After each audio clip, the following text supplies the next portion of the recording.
भारत फिर से बनेगा विश्व गुरु।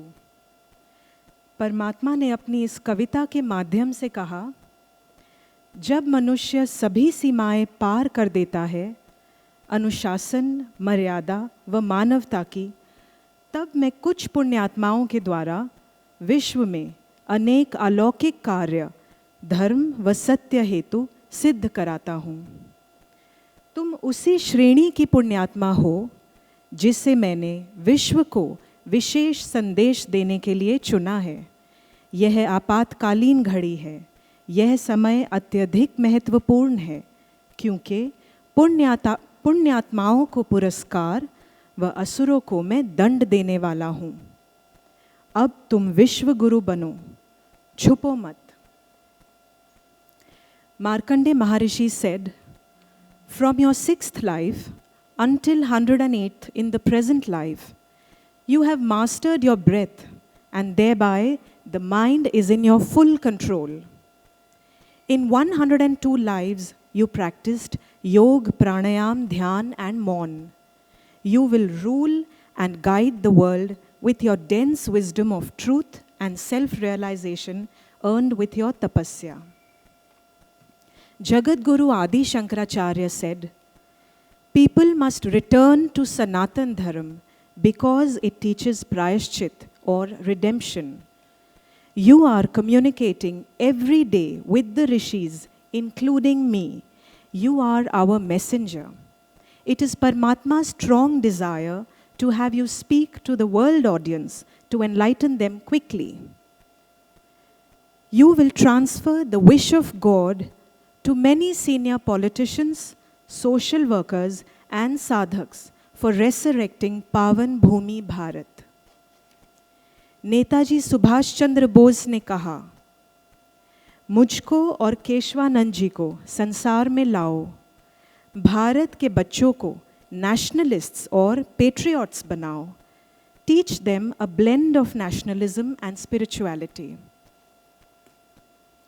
The Guru of Netaji Subhash Chandra Bose, Swami Keshwananda said, what you are going to tell the world now is being told for the first time on earth. So far, these spiritual truths were God's secrets of Prakriti, Karma theory, the wish of God, Sankalp Shakti, thoughts and their vibrations, Kaya Kalp, and more. On this fortunate day, ladies and gentlemen, we have amidst us a rare yogini, a rishi who is in direct communion with God, Ishwar, Paramatma, Mrs. Sarika Nagarath.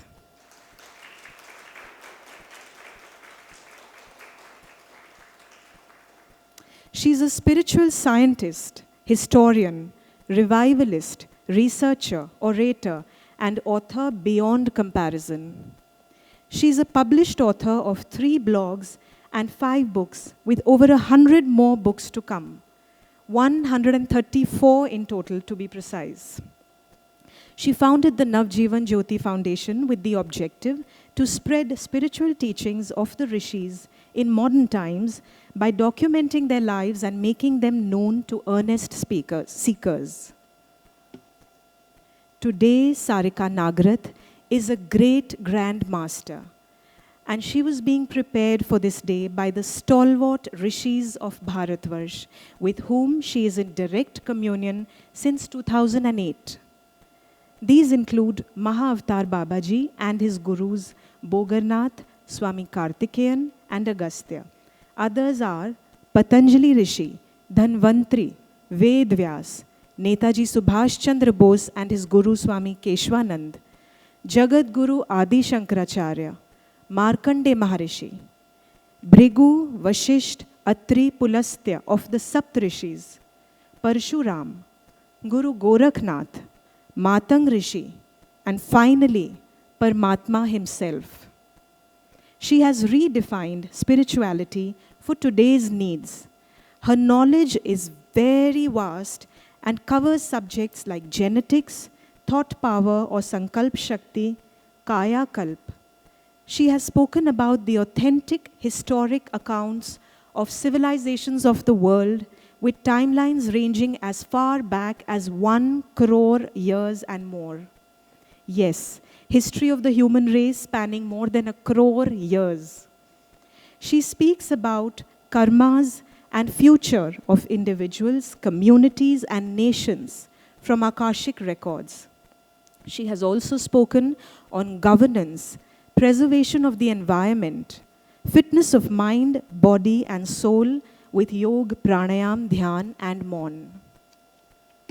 And yet, what makes her an incomparable coach for her disciples is not just her prowess on these subjects, but her rare and exceptional mental powers, because she understands the subtle interrelations, the interconnectedness of these subjects. For example, food, thoughts, breath, mind, and life force or pran shakti. Yoga, pranayam, dhyan, and the significance of its practice between the specific ages of 8 and 18 years and the consequent making of a prodigy. She has spoken about the exact tipping point that led to the downfall of the Harappan civilization, Sanatan Dharma, the Roman civilization, and others. She has spoken of the first selfish thought of this world, which instantly caused a rise in our planet's temperature and a fall in the planet's collective consciousness or vibration. Some of her key accomplishments are astral travel to very, very far orbits where the rishis reside in their astral abodes. In fact, she has gone beyond the domains of the rishis and is in touch with Paramatma's sankalps safely stored in Hiranyagarbha, 3.5 lakh kilometers over the Kailash Parvat. Because of this virtue, she can receive the wish of God instantly. She has revived Jyoti Marg, the first and foremost path of self-realization given to the ancient rishis by Parmeshwar when the earth was formed 1 crore 22 lakh 29,529 years ago. Jyoti Marg was conceived by God as a direct medium for humans to reach out to Him when they wish to know the source of their origin and to find true happiness and peace. She has extensively traveled to many sacred places in Bharat where the ancient rishis were born or have done penance or left their bodies called as their samadhi. These sites are storehouses of their spiritual energies which fuel her writings and deliver her disciples of their karmic baggage.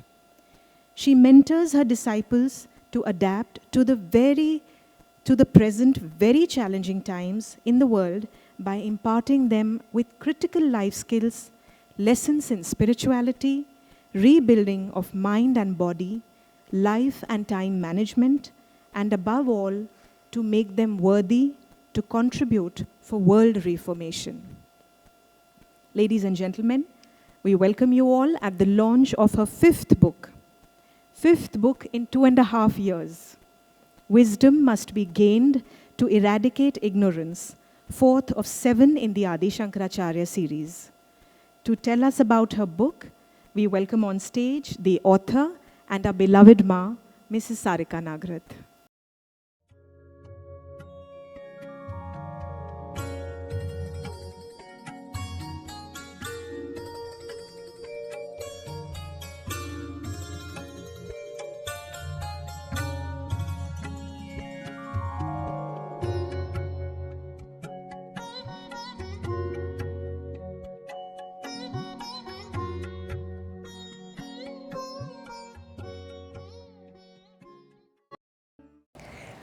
Thank you, Aditi.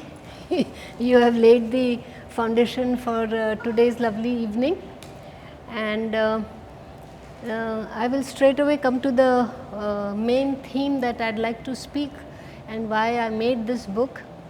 In fact, what I am going to say is written in 2 books, book 4 and book 5. So, the theme of these 2 books is that India is not a religious country, India is a spiritual country. India is not a religious country, India, Bharat is a spiritual country. So the rishis are the first inhabitants of this earth, and they are the ones who came and they lived in the jungles, and they in the forests prepared themselves to commune with the voice of God through light. So that was Jyoti Marg. Now, since they have been coming in India or Bharat for the last more than 1 crore years, they have left behind a legacy. They have, wherever they have lived, or they left their bodies, or when they were meditating, wherever they went. So that energy is still embedded in Bharat. The structures of Bharat have been broken or destroyed, but the energy cannot be destroyed. And India is a country of temples, and before any temple of Bharat is made or was made, there was always a preparation that went into it, not for the normal people. Means before anyone gets the sankalpa of making a temple. Here I would like to explain little bit on that, because this video will be seen by many other people also. The rishis' Gyan and Vigyan is based on the principle of God. Means that we are all born with a mind, and a mind has energy. So whatever we think, whether it's a positive thought or a negative thought, all these thoughts, they have energy. And any thought that is born in the mind has to manifest one day. We are not aware of it, but this is the principle of God. Because in our manas, in our mind, there is already embedded the light of God and Om. Whenever a Jivatma is born for the first time, how are we created? There is a sankalp that we want to come in the world. There is sankalp of Paramatma, that means our consent and God's consent. So before the Panch Mahabhut come into action, Om is embedded as our first memory. So if we start cleaning our mind from the worldly Maya or something, when we go back till the last memory in any human being is Om. There was a very beautiful thing yesterday in my meditation, Markandeya Maharishi told me. Because today, why I am saying that Bharat is a spiritual country, there should be no debating on religion. Religion concept is very new. Bharat की सोच आध्यात्मिक शक्ति है, यानी भारत के जो प्राणी हैं उनके अंदर की आप लास्ट स्मृति देखेंगे, उसमें ओम है, and Om vibrates, thoughts vibrate endlessly until they manifest. सो ये जो वायुमंडल है, जो ब्रह्मांड है, उसमें हम सब के संकल्प वाइब्रेट कर रहे हैं, स्पंदन कर रहे हैं, और ओम स्पंदन कर रहा है.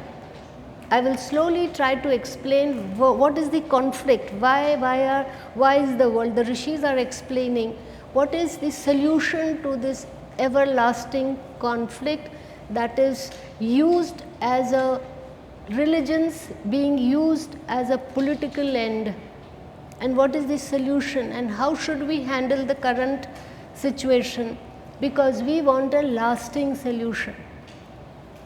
So Om vibrates, Om vibrates, and this is a myth. This is what the rishis have told me, that Bharat was and will always remain a spiritual country. Only this phase, which is full of turmoil, depression, conflict, is the rarest of rare in the evolution of mankind and history. And they always say that there is no permanent political, there is no solution to this, because politically, socially, economically, we cannot solve the problems permanently, which is so deep rooted in thoughts. Means every human being has been thinking. So those thoughts are all embedded somewhere in the Akash. And as humans have made progress, as they have developed economically especially, because imagine we were first living in forests, then we started settling down near rivers, then we made huts. Before that we were living in caves, then after huts we learned to make bricks. So that's Harappan civilization, and so on. Then of course technology and all that came.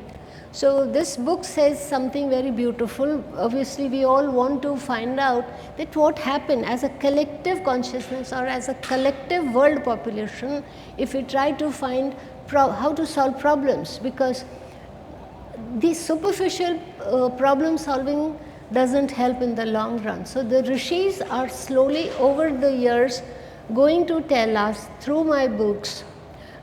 It's a very patient job. It cannot be done. There is no quick fix solution to anything. Some Viveki Purush should understand this, that let's see, there are two ways to finish or destroy or put an end to a problem. One is the quick fix, the other is the root cause. So the rishis are telling through these books with many examples also, that you means this whole world is going through a cataclysmic change. Too much is happening at a very fast speed. Our minds cannot adapt to that. We were not made like this. This is not a natural thing that has happened, especially the speed of life and the storm of so much information in the minds and the negative thoughts. The negative thoughts are constantly erupting in the minds of people. Very few people have positive thought. Very few people have positive thoughts. So when they manifest, they are too little for the world. Maximum people have negative thoughts. So this is the war, this is the battle. And why are they negative?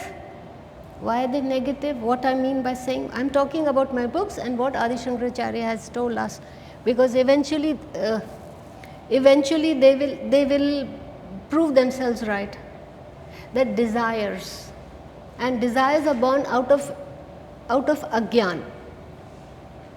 Desires, ichha. Then the next question comes, why are desires bad? So they have very nicely bifurcated this into two parts, Shubh ichha, Ashubh ichha. So the rishis had Shubh ichha. They are asking us to be like them. Shubh sankalp, yani sarv ka kalyan ho. That's why I have just said to someone that Sanatan Dharam ko end tak samajhne ke liye we need the rishis to tell. Because if we study Sanatan Dharam only from the last say 5,000, 7,000 years, the answer is not there. That is why it has to be told to the world and the people that सनातन धर्म हमारे श्वास में है, हमारे खून में है, हमारी सोच में है. Even if we die today, in our memory, this सनातन धर्म, which I'll explain कि what is really meant by सनातन धर्म, जिसमें कर्म कांड भी है. So that is not the complete सनातन धर्म. Because for the world population you'll have to give so many things to do. If you can't focus, if you can't meditate, okay, keep an idol, vrat karo, because it will give you the power of endurance and power of self-control. So we'll go back to the, because I am saying that Bharat is a spiritual country. So the conflict today is of thoughts. Now I'll give you an example. Maybe I'll read out just some excerpts from the book, because it will come straight to the point, to what I really mean to say. So the rishis are teaching us that अशुभ संकल्प मत करो, वो एक दिन सच हो जाएगा. शुभ संकल्प करो. And if that increases, the air, the atmospheric, like the environment will be light, because the thoughts of maximum people are negative, they are very gross, they are just above the earth. While सर्व कल्याण या सर्व कल्याण हेतु जो हमारे अंदर संकल्प या मन के, no, संकल्प doesn't only mean that we think of very colossal or big things. Here just a little bit of explanation that the subconscious mind, that is more powerful than the conscious mind. Means consciously we are at our best behavior, we say the right things, we behave properly, but the hidden unknown thoughts, what we think behind. So this is the problem I feel the world is going through, because the presentation is good, everything is wonderful, but the minds which are hiding destructive thoughts, they are the thoughts which are most harmful for the earth. The rishis talk about this planet, about this universe. Their mind is very expanded, because for them it is one world, one Prithvi, one Ishwar, one Paramatma. People may say anything, they may say anything. So I was telling you about Bharat ek adhyatmik shakti hai. So the rishis were the earliest inhabitants, and their tapasya has been saved and stored for particular reasons. And they are stored in the bhumi, यानी अदृश्य रूप में है. We can't see, touch with the fingers, but our manas can feel it. वो ध्यान में दिखेगा आपको. Then they are stored in the akash. They are saving places. Where do we save? What do we do? Where do we keep? Because this is indestructible. We can, like I said, we can destroy a structure, but you cannot destroy Atma, you cannot destroy Manas, you cannot destroy the Adhyatmik Shakti of Bharat. ये मेरे अब मन में ये I want to say this to people कि आत्मा शाश्वत है, इसको आप डिस्ट्रॉय नहीं कर सकते हो. भारत को डिस्ट्रॉय नहीं कर सकते हो आप. भारत की जो रिजिलियंस पावर है वो किसी में नहीं है, बिकॉज द ऋषिस तपस्या was hidden and saved and kept for this विशेष कलयुग. ये कलयुग नहीं है, ये विशेष कलयुग है. विशेष कलयुग क्यों कह रहे हैं इसको हम? Why are we calling it विशेष? कलयुग तो आता है, it's a cyclic process, होता है time, when time changes and geographically, historically, whatever.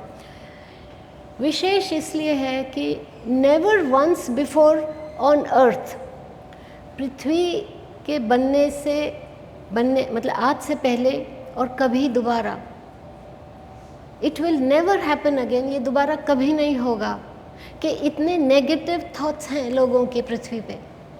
वो सबसे ज़्यादा विनाशकारी हैं, because this will lead to प्रलय. दिस वॉज लीडिंग टू प्रलय. Covid was the first step. So we are now going to talk of these two things and we'll connect what I'm saying.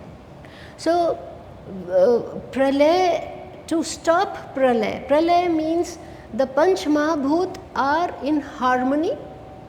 They work continuously to either create something or to keep it in balance or to destroy. That's how Panch Mahabhut, यानी जो 5 elements हैं, I hope this is, yeah.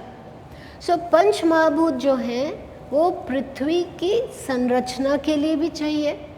उसका जो संतुलन, जो हम ब्रह्मा विष्णु महेश भी बोलते हैं, और उनका जो संतुलन बनाए रखना है उसके लिए भी पंच महा, मतलब जो प्रोपोर्शन है वो ही होना चाहिए. प्रोपोर्शंस इफ़ दे चेंज, पंच महाभूत का जो प्रोपोर्शन चेंज होता है उससे डिस्ट्रक्शन हो सकता है, जो कि अब है.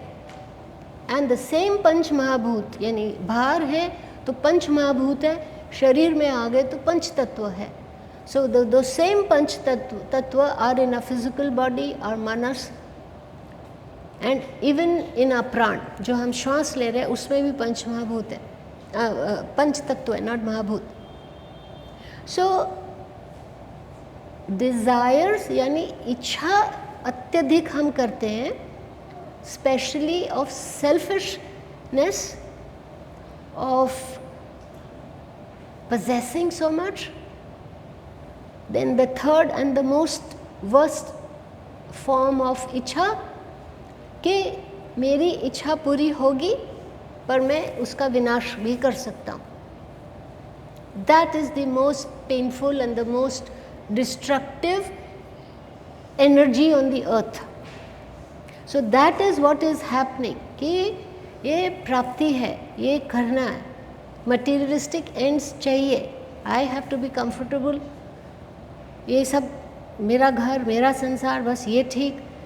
So when this grows, then this disease or infection or plague, because wisdom is not infectious, desire is infectious.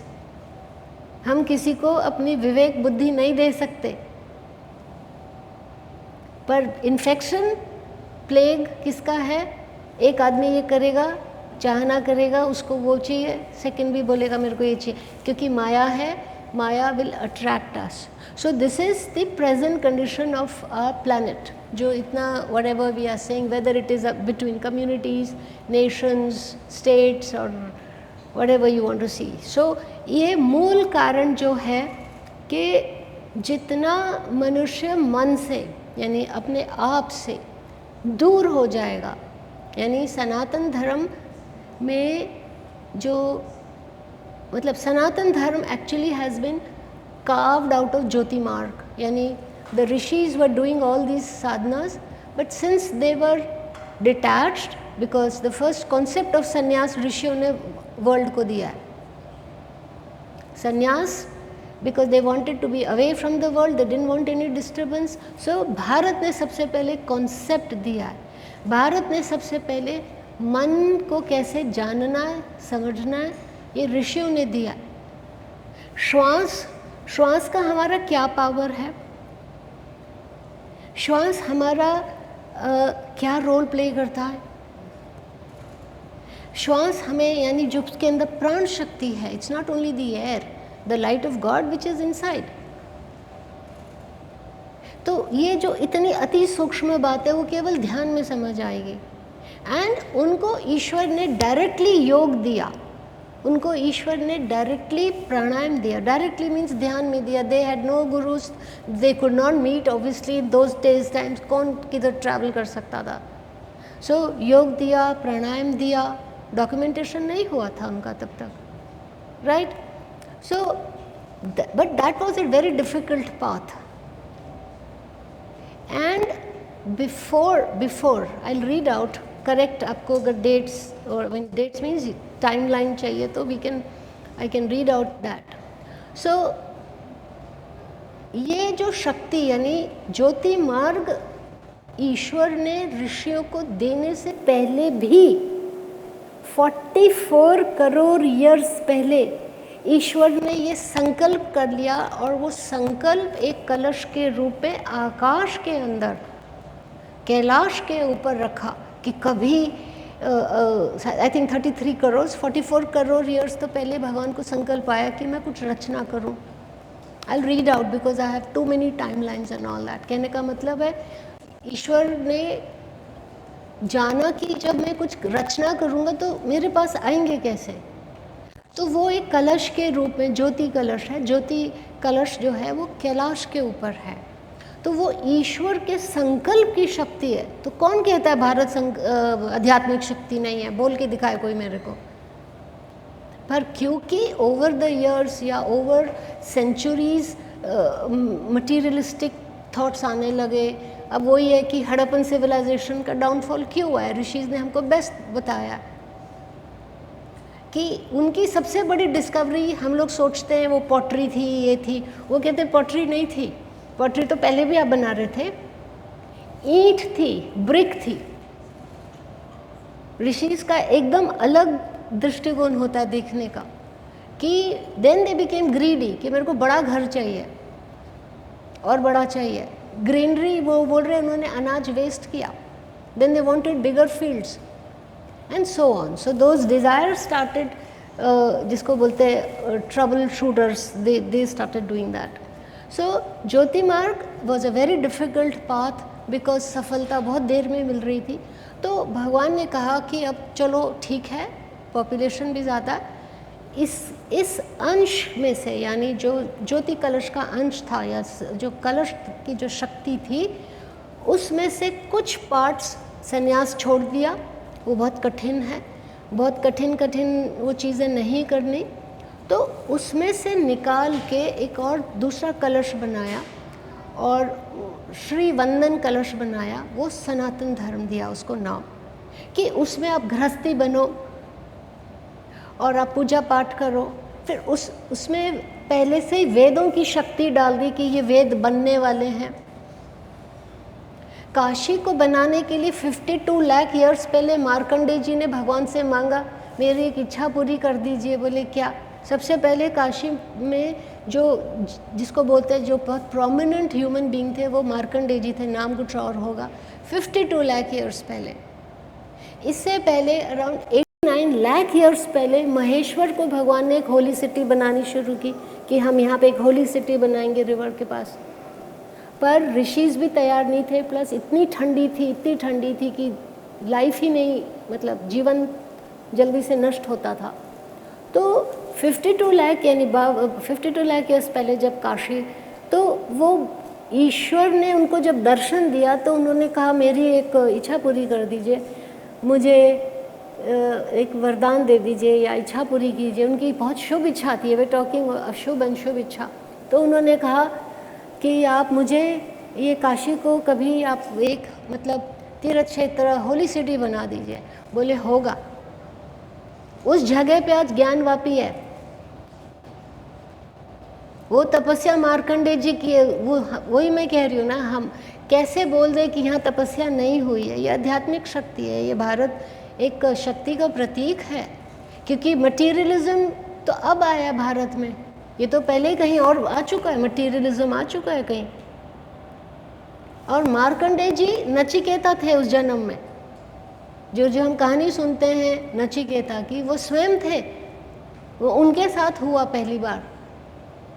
तो उनके पिताजी थे जिन्होंने कहा कि मुझे ये जो आप सबको नचिकेता की स्टोरी पता है, तो उन्होंने अपने पिताजी को माफ़ किया कि नहीं, और 14 दिन आउट ऑफ बॉडी एक्सपीरियंस किया। फिर भगवान ने कहा कि तुम इतने बड़े तपस्वी हो, तुम मेरे से कायाकल्प ले लो और बहुत जियो। तो बोले मैं उम्र का क्या करूँगा? तो 90 साल तक उनको ईश्वर ने जीवन दिया। तो उन्होंने ध्यान किया, वो किया। तो आज उनको कहीं ज़रूर दुख होता है कि जिन भूमियों पे इतनी तपस्या की है उसकी क्या हालत की है तुमने। तुम लोगों के लिए थी ये, तुम तपस्या कर सकते थे इसकी। ज्योति कलश में से श्री वंदन कलश ईश्वर ने 8 ऋषियों ने अपनी तपस्या दी है। उसमें अगस्त्य जी हैं, आदि शंकराचार्य जी हैं और 8 ऋषि हैं, शिवानंद स्वामी यानी मार्कंडे जी के पुत्र हैं। ऐसे 8 ऋषियों ने अपनी शक्ति दी है, वो भी एक कलश में है। और जिस कलश की हमें बात कर रही हूँ, जो श्री वंदन कलश है, उसका अगर आप स्थान सुनेंगे तो आप कहेंगे ये कैसे कैसे आप आज मुझे बातें बता रही हैं। काशी विश्वनाथ मंदिर के ऊपर है। और जो वो कलश है जहाँ पे हमारा सनातन धर्म की शक्तियाँ ईश्वर ने दी है, क्योंकि कुछ दिन पहले मैंने कुछ लोगों को ये बोला कि सनातन धर्म की शक्ति घटती जा रही है, तो वो घबराए कि क्या हो रहा है, हम कैसे जिएंगे, राइट। तो वो शक्ति क्यों है, वो शक्ति क्यों घट रही है? क्योंकि डिस्ट्रक्टिव फोर्सेस हैं। अगर कोई भी खराब संकल्प करता है, मंदिर में जाके भी करता है, तो वो भी इम्पैक्ट करेगा। अब इसका सलूशन क्या है? क्योंकि जिसकी विकृत बुद्धि है उसको हम कुछ कह नहीं सकते। दूसरा, जैसे बोलते हैं ना कि हमको, जैसे कहते हैं ना, किसी की जो लाइन है उसको मत मिटाओ। अगर उसकी लाइन लंबी है उसको कैंसिल मत करो, अपनी लाइन बड़ी करो। यानी सामने वाला ऐसा कर रहा है तो उसको करने दो। हमको अपनी पॉजिटिव यानी आध्यात्मिक शक्ति बढ़ानी है, ये मैं कह रही हूँ। उससे ये होगा। क्यों? क्योंकि वो फेल होगा बार बार। वो जो कोशिश कर रहा है उसमें वो फेल हो जाएगा, क्योंकि हमारा पुण्य उसको ख़त्म कर देगा। तो एक है बाहर की वॉर, एक है अंदर की वॉर। सो ये जो मेरी पुस्तक है उसमें चैप्टर 3 है जो अगस्त्य महर्षि ने मुझे बताया है। और उन्होंने कहा है कि जो वर्ल्ड का डिक्लाइन हुआ है, वर्स्ट डिक्लाइन कहाँ से शुरू हुआ है, वो 1600 से हुआ है। जो आज हमारा प्रॉब्लम है वो 1600 ईयर्स पहले हुआ था, जब साइंटिफिक रेवोल्यूशन हुआ था। और वो क्या, अब हम समझ रहे हैं साइंटिफिक रेवोल्यूशन मतलब यूरोप की प्रगति हुई, यूरोप आगे हो गया। उन्होंने कहा ये सब गलत है। उन्होंने सिर्फ अपनी लाइफ को कंफर्टेबल बनाने के लिए साइंटिफिक डिस्कवरीज की है। यानी इंटेंशन क्या था? अब वो कह कुछ और रहे हैं कि हम लीड कर रहे हैं वर्ल्ड को, ऐसा नहीं है। सब चीज़ें हमारे पास ऑलरेडी थी। फिर जो एक उन्होंने बात बहुत अच्छी हमको समझाई है कि फिर जैसे इस्लामिक इन्वेजन हुआ या फिर बाद में ब्रिटिशर्स रूल करने आए, तो वो भी उन्होंने हमें पूरा एक्सप्लेन किया है कि ये सब क्यों हो रहा है, क्यों हुआ आप लोग के साथ। पहले तो हमको ये जानना है कि ऐसा क्या था कि वो हमें रूल कर सके, ये भी तो हमको ही अंदर जाके पता करना है। तो वो मेरी बुक 2 में है कि एक टाइम आया जब भारत ने इतनी ज़्यादा प्रगति कर ली, तो जब कोई भी सिविलाइजेशन, कोई भी ह्यूमन बीइंग, कोई भी मनुष्य, कोई भी परिवार, कोई भी गोत्र, कोई भी समझो एनीबॉडी, जब हम लोग बहुत ज़्यादा प्रोग्रेस कर लेते हैं, यानी जब हम नीचे होते हैं, यानी जब हम शुरू करते हैं, तो एक फैमिली होती है, एक पर्सन होता है या एक ग्रुप ऑफ पीपल होते हैं जो बहुत मेहनत करते हैं, बहुत ज़्यादा कष्ट सह के कोई चीज़ की स्थापना करते हैं। फिर जो सेकंड जनरेशन या जो नेक्स्ट लोग आते हैं वो उसको फॉरवर्ड लेके जाते हैं, पर उसके बाद जो आते हैं वो आराम करते हैं, तो वो डिक्लाइन शुरू होता है। इसीलिए ऋषि हमको बार बार कहते हैं कभी भी आराम मत करो, आराम फरामोश मत बनो। दूसरा, अपना ध्यान, अपना प्राणायाम, अपनी साधना मत छोड़ो। और सबसे अच्छा जो विजयनगर का जो डाउनफॉल हुआ, वो जो मतंग ऋषि ने हमको बताया कि क्यों डाउनफॉल हुआ उनका, क्योंकि डिज़ायर्स, यानी जो फर्स्ट किंग आया उसने इतना अच्छा सब करके दिया, फिर सेकंड ने थोड़ी कम मेहनत की, थर्ड भोगी विलासी हो गया, and they took it for granted. So Sanatan Dharma हमको समझाता है कि योग प्राणायाम के द्वारा हम इसको कंट्रोल भी कर पाते हैं अपने मन को। मैं इसलिए ये बात कह रही हूँ क्योंकि लोगों को समझना चाहिए कि ये जो बातें हैं उनका क्या अर्थ था, कि संन्यास क्यों अच्छा है, प्रत्याहार क्यों ज़रूरी है, सेल्फ कंट्रोल क्यों ज़रूरी है, क्यों हमको, क्योंकि ये डाउनफॉल का कारण है हमारा। हमारी पूरी फैमिली डाउन यानी गिर सकती है, हमारी पूरी किंगडम नीचे हो सकती है, हमारी सभ्यता ख़त्म हो सकती है। जो विजयनगर का मतंग ऋषि ने बताया, यानी जो शबरी के जो गुरु मतंग थे, उन्होंने मुझे दर्शन दिए जब मैं हम्पी गई। उन्होंने मुझे ये बताया कि मैं तुमको बताता हूँ कि ये इतना, क्योंकि सबको बहुत सरप्राइज़ होता है कि क्यों, और ये मैंने डॉक्यूमेंट किया है, क्योंकि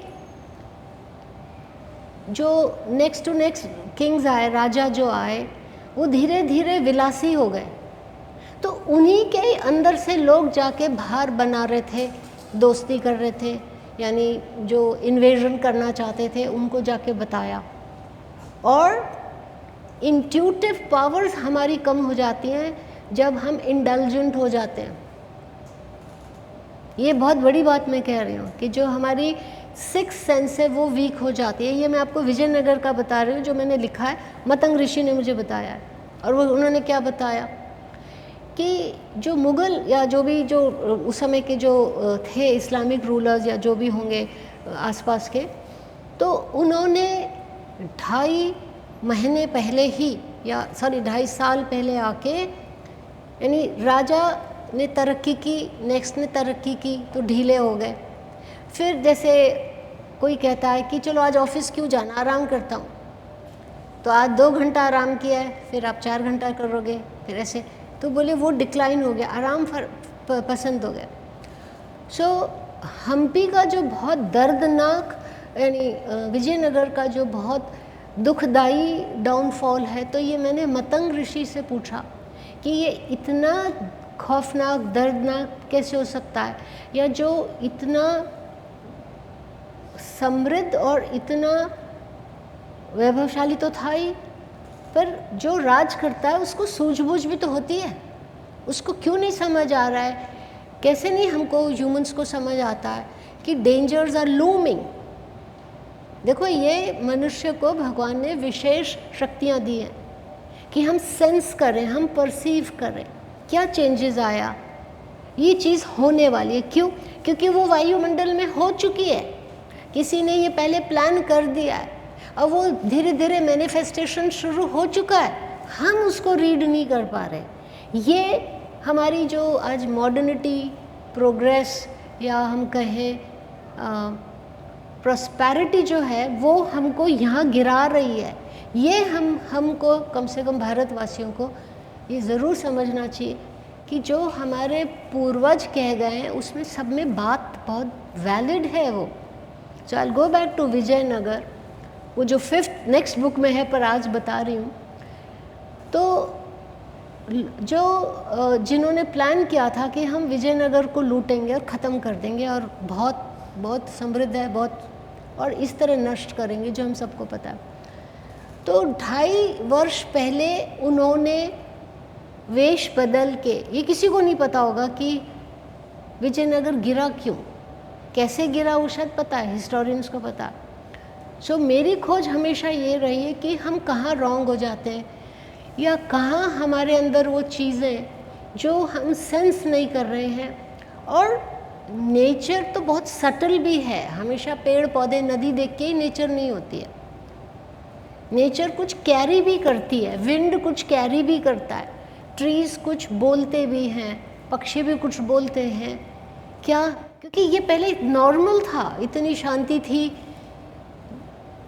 तो जो हम एज मनुष्य रह रहे थे, हम पेड़ों को समझ रहे थे, हम हवा को समझ रहे थे, हम अपने आप समझ रहे थे हमें कितना खाना खाना है। अभी हम ब्रेक नहीं कर पा रहे कि हमें कितना खाना है, ये कितना बोलना है। तो विजयनगर का जो डाउनफॉल है, जो मुझे मतंग ऋषि ने बताया, मैं चाहती हूँ मेरे बाद जो आने वाली पीढ़ियाँ हैं वो मेहनती पुरुषार्थी बने, रिलैक्स ना करें, और धन दौलत पैसा प्रॉस्पेरिटी आ जाती है तो उसका मिसयूज़ ना करें। तो मुस्लिम्स जो थे उनको विजयनगर चाहिए था, तो उन्होंने 2.5 वर्ष पहले वेश बदल के, यानी हम जैसे बन के गांव में रहना शुरू कर दिया और उनके जैसे ही सब कुछ किया जैसे हमारे ही हैं। और जैसे ही जब टाइम उनका जो भी प्लानिंग था कि इतने टाइम बाद 2.5 साल बाद या जो भी, ऐसे मतलब विश्वास पहले जीतो कि हम आपके जैसे हैं, हम आप ही के हैं। फिर बाद में कुछ टाइम बाद हमको इशारा करना, हम आर्मी लेके आएंगे, क्योंकि मैं गई हूँ इन जगहों पे, मैंने एक एक पत्थर को सुनने की कोशिश की है। So when the army came, they had weapons. These people became soldiers, and they took the weapons, and in one night they massacred, they finished this whole kingdom. I'm sorry, but I'll have to speak this. So Matang Rishi has said that unless we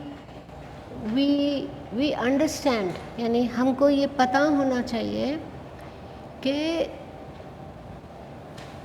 आप जब बहुत, यानी when you're materialistically very prosperous, आपकी spiritual power सब घट जाती है। So to retain and to maintain our spiritual powers, we have to always remember, यानी जो हमारी जो आध्यात्मिक शक्ति है वो नष्ट इस तरह हो जाती है क्योंकि विस्मृति होती है, डिल्यूजन होता है, एंड इंद्रियां हमारी भोगी बन जाती हैं। तो ये योग प्राणायाम, इट डजंट ऑलवेज मीन कि हमेशा वो योगासन करें। योग का मतलब है ईश्वर से जो हमारे अंदर हैं उनसे हम जुड़े रहें और हमेशा साक्षी रूप में उनको माने कि हमारे अंदर ईश्वर है, और जो ईश्वर है वो शक्ति हमें चला रही है, ना कि हमारा ईगो, ना कि हमारा ये। So that part was very good जो मैंने कहा अगस्त्य जी का। ये एक्चुअली दूसरी बुक में है पर कंटेंट बात वही है, तो मैंने पहले कह दी। एंड जो लास्ट जो चीज़ है जिस पे हम 10-5 मिनट बात करके इसको वाइंड अप कर रहे हैं, अभी ईश्वर ने हमें बताया है कि ये जो टाइम है, अब जो धरती पे या आकाश में या समाधियों में, जन्म स्थानों में, ये सब जो चीज़ें, ये शक्तियाँ हैं ऋषियों की, संत महात्माओं की, वो अब धीरे धीरे उन्होंने रिलीज़ करनी शुरू कर दी है। अब आपको ये जान के बहुत खुशी होगी जो मैं आपको बात बता रही हूँ कि 1 लाख वर्ष पहले, 3 लाख वर्ष पहले ऋषियों ने ये तैयारी कर रखी थी इस समय की महाघोर माया, और जिसको हम बोलते हैं कि घोर पतन जो मनुष्य का हो जाएगा। तो उन्होंने ये तैयारी कर ली थी।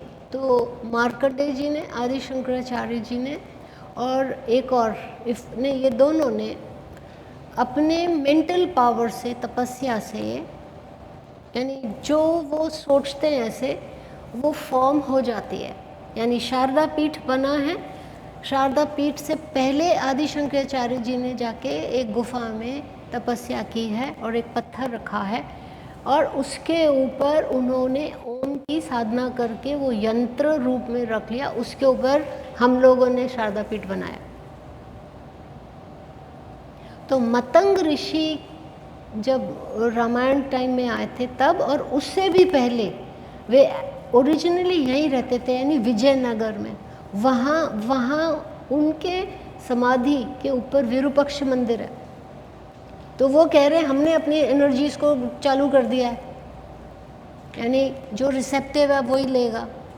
सो आदि शंकराचार्य जी और मतंग ऋषि ने करीब 1-1.25 लाख वर्ष पहले अपनी तपस्या, यानी ईश्वर के कहने पे 1,25,000 यानी 1.25 लाख शिवलिंग मेंटल ऐसे बना के पृथ्वी के अंदर रखे।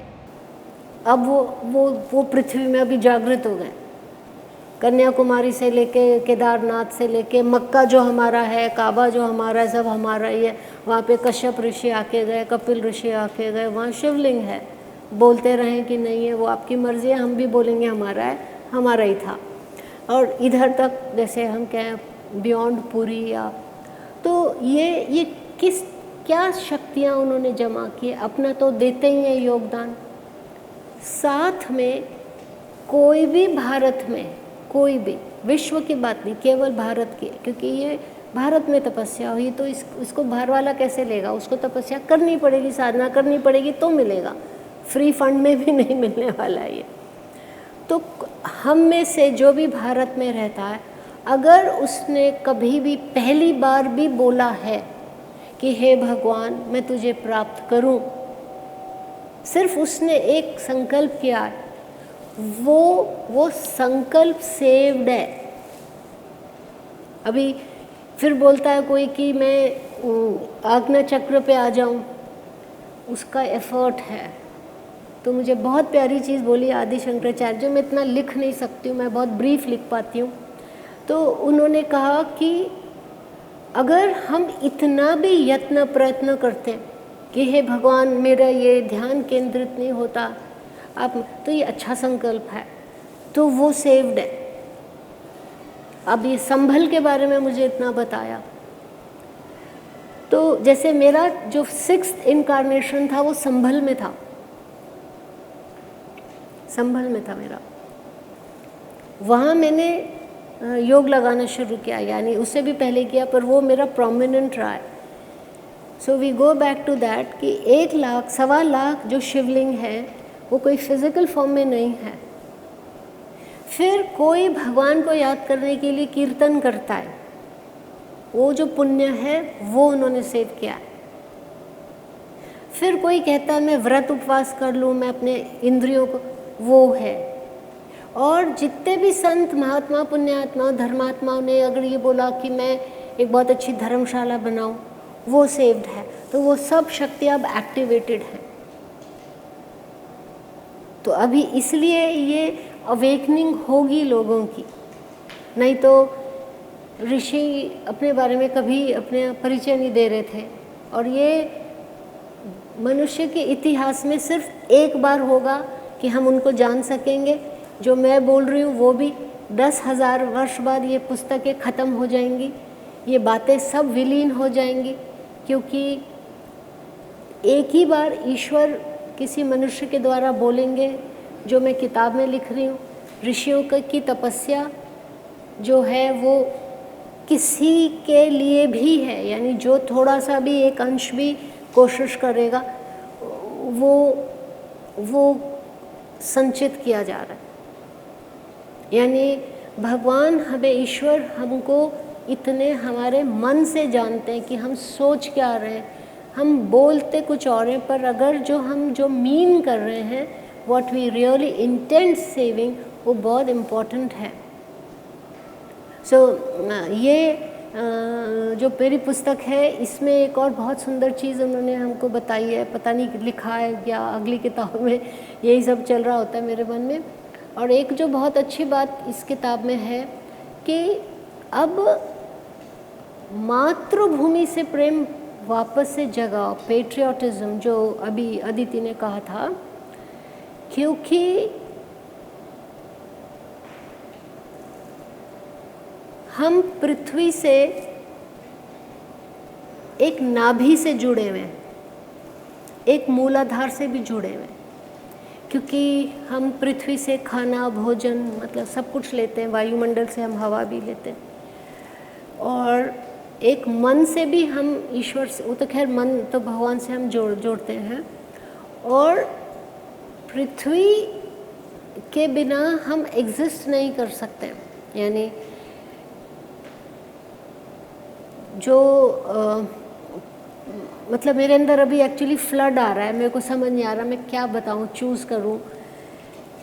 तो जो मातृभूमि को प्रेम नहीं करता है वो सदा कर्जदार रहेगा। तो स्वामी केशवानंद जो कि नेताजी के वो थे, गुरु रहे हर जन्म में, और केशवानंद जी की जीवनी है जिसमें जो पर्पसली सन्यासी रिबेलियन, सो कॉल्ड जो हम कह रहे हैं सन्यासी रिबेलियन हुआ था 18वीं सेंचुरी में, वो गलत है, झूठ है।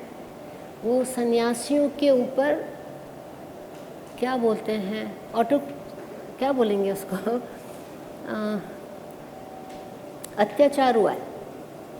तो जो सन्यासियों में जो मेन थे वो स्वामी केशवानंद थे, और उनके जो एक मेन शिष्य थे प्रत्युष, वो उस समय नेताजी, जो बाद में नेताजी बने, वो थे।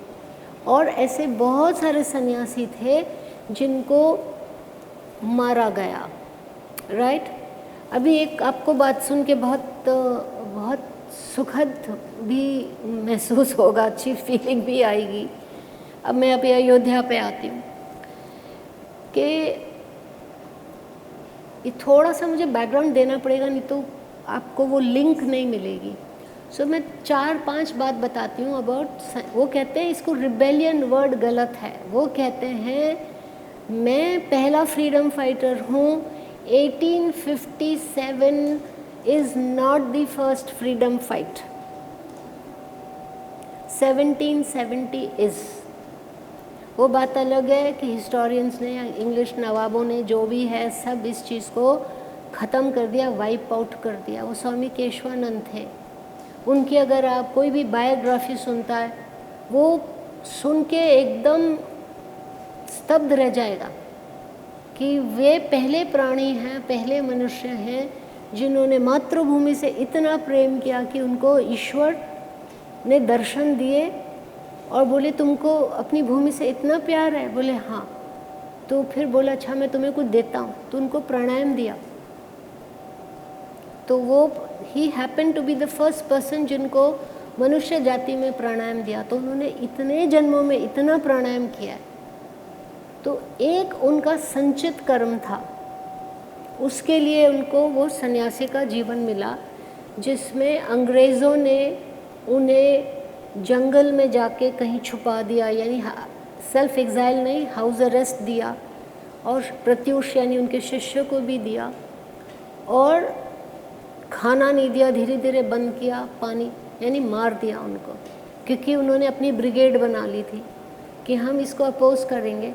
क्योंकि भारत में ही उनको जब तीर्थ पे जाना होता था तो उनको टैक्स देना था, तो उन्होंने कहा हम टैक्स क्यों देंगे, ये हमारी भूमि है।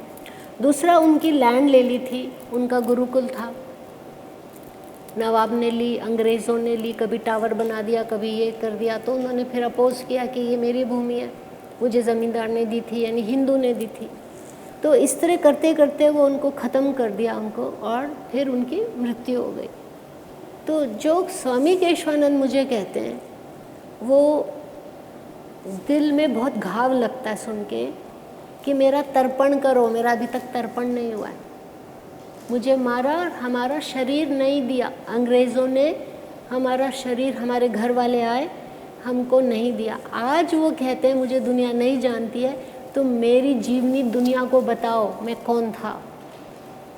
उनका पहला, उनके बहुत सारे जन्म बंगाल में हुए, क्रिया योगी थे वो, और इतनी उनको स्पिरिचुअल पावर्स थी, पर वो ये अनजान रह के चले गए वो।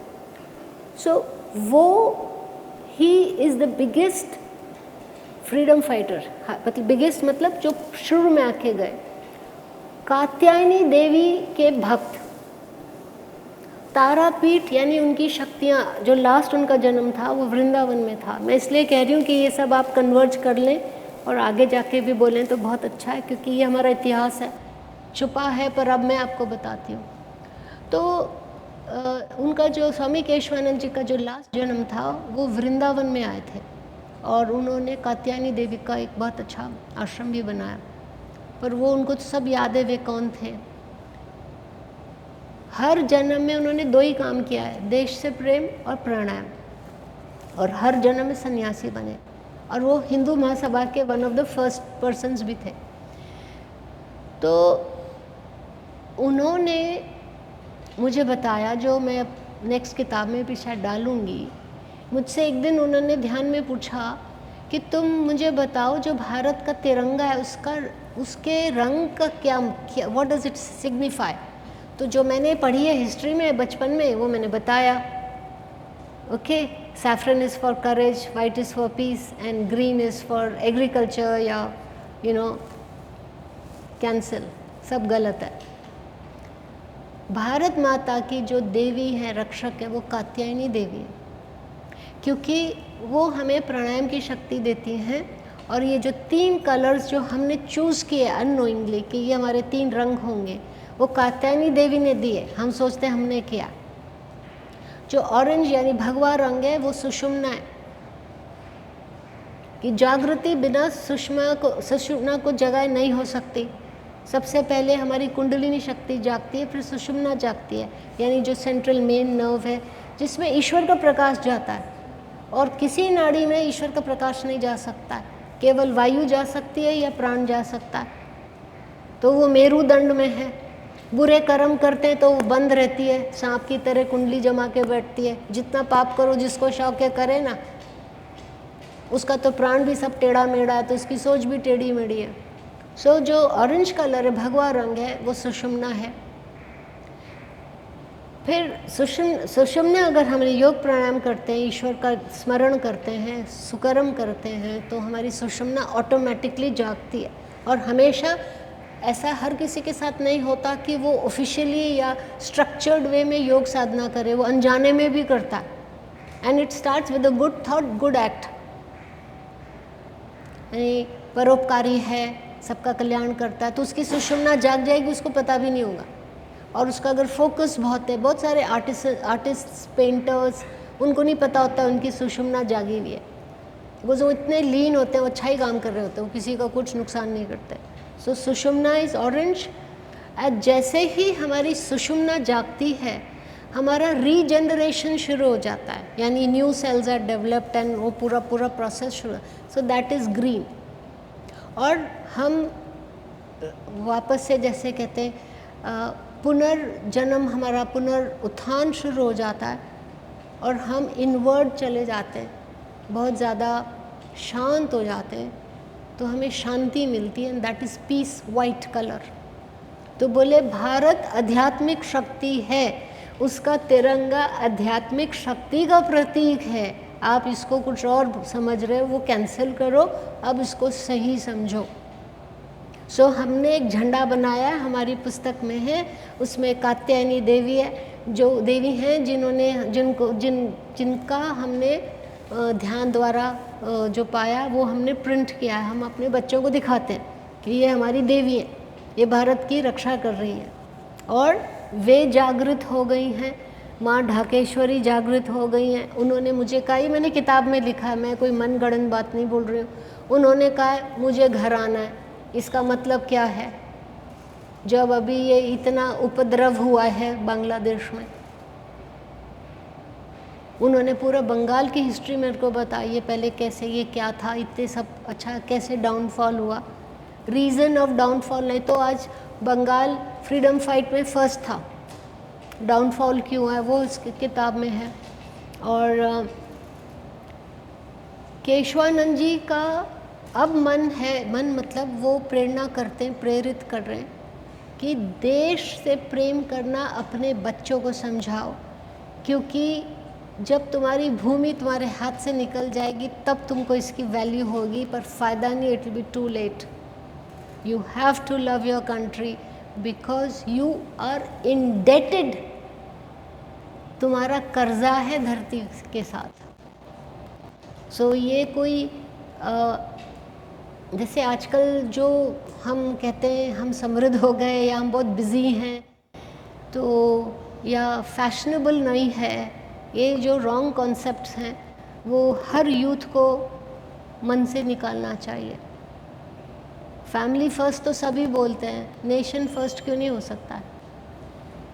सो यहाँ तक हमने ये लिखा है। अब हम सिर्फ अयोध्या की बात करेंगे क्योंकि विस्तार तो बहुत हो सकता है इन चीज़ों का।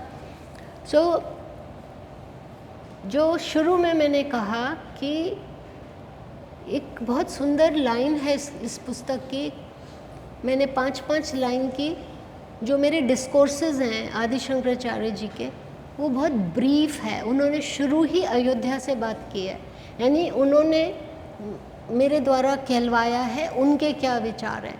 उन्होंने जो फर्स्ट चीज़ बोली है इस किताब में कि मैं शांति से जीना चाहता हूँ, दुनिया का कोई इंसान नहीं है जो मेरा ये राइट ले ले, ये मुझे भगवान ने दिया, ईश्वर ने दिया। I want to live in peace. Why is someone taking away my peace of mind. बहुत सुंदर बात है, आप पढ़िएगा इसको, बहुत सुंदर बात है ये तो मुझे ईश्वर ने, आप मेरे बाकी अधिकार ले रहे हो, ठीक है, ये होता है संसार में, कंस्ट्रक्शन, डिस्ट्रक्शन, डेथ, बर्थ, ये तो कांस्टेंट है, पर जो शांति में हम जीना चाहते हैं ये अधिकार हमारा भगवान से मिला है हमको। फिर एक आधारशिला पे मैंने लिखा है, पर आधारशिला किस दिन लिखी मैंने, आदि शंकराचार्य जी ने, जब यहाँ पे मंदिर अयोध्या में राम मंदिर की आधारशिला रखी जा रही थी, उस दिन सुबह मेरे को आदि शंकराचार्य जी ने लिखाई।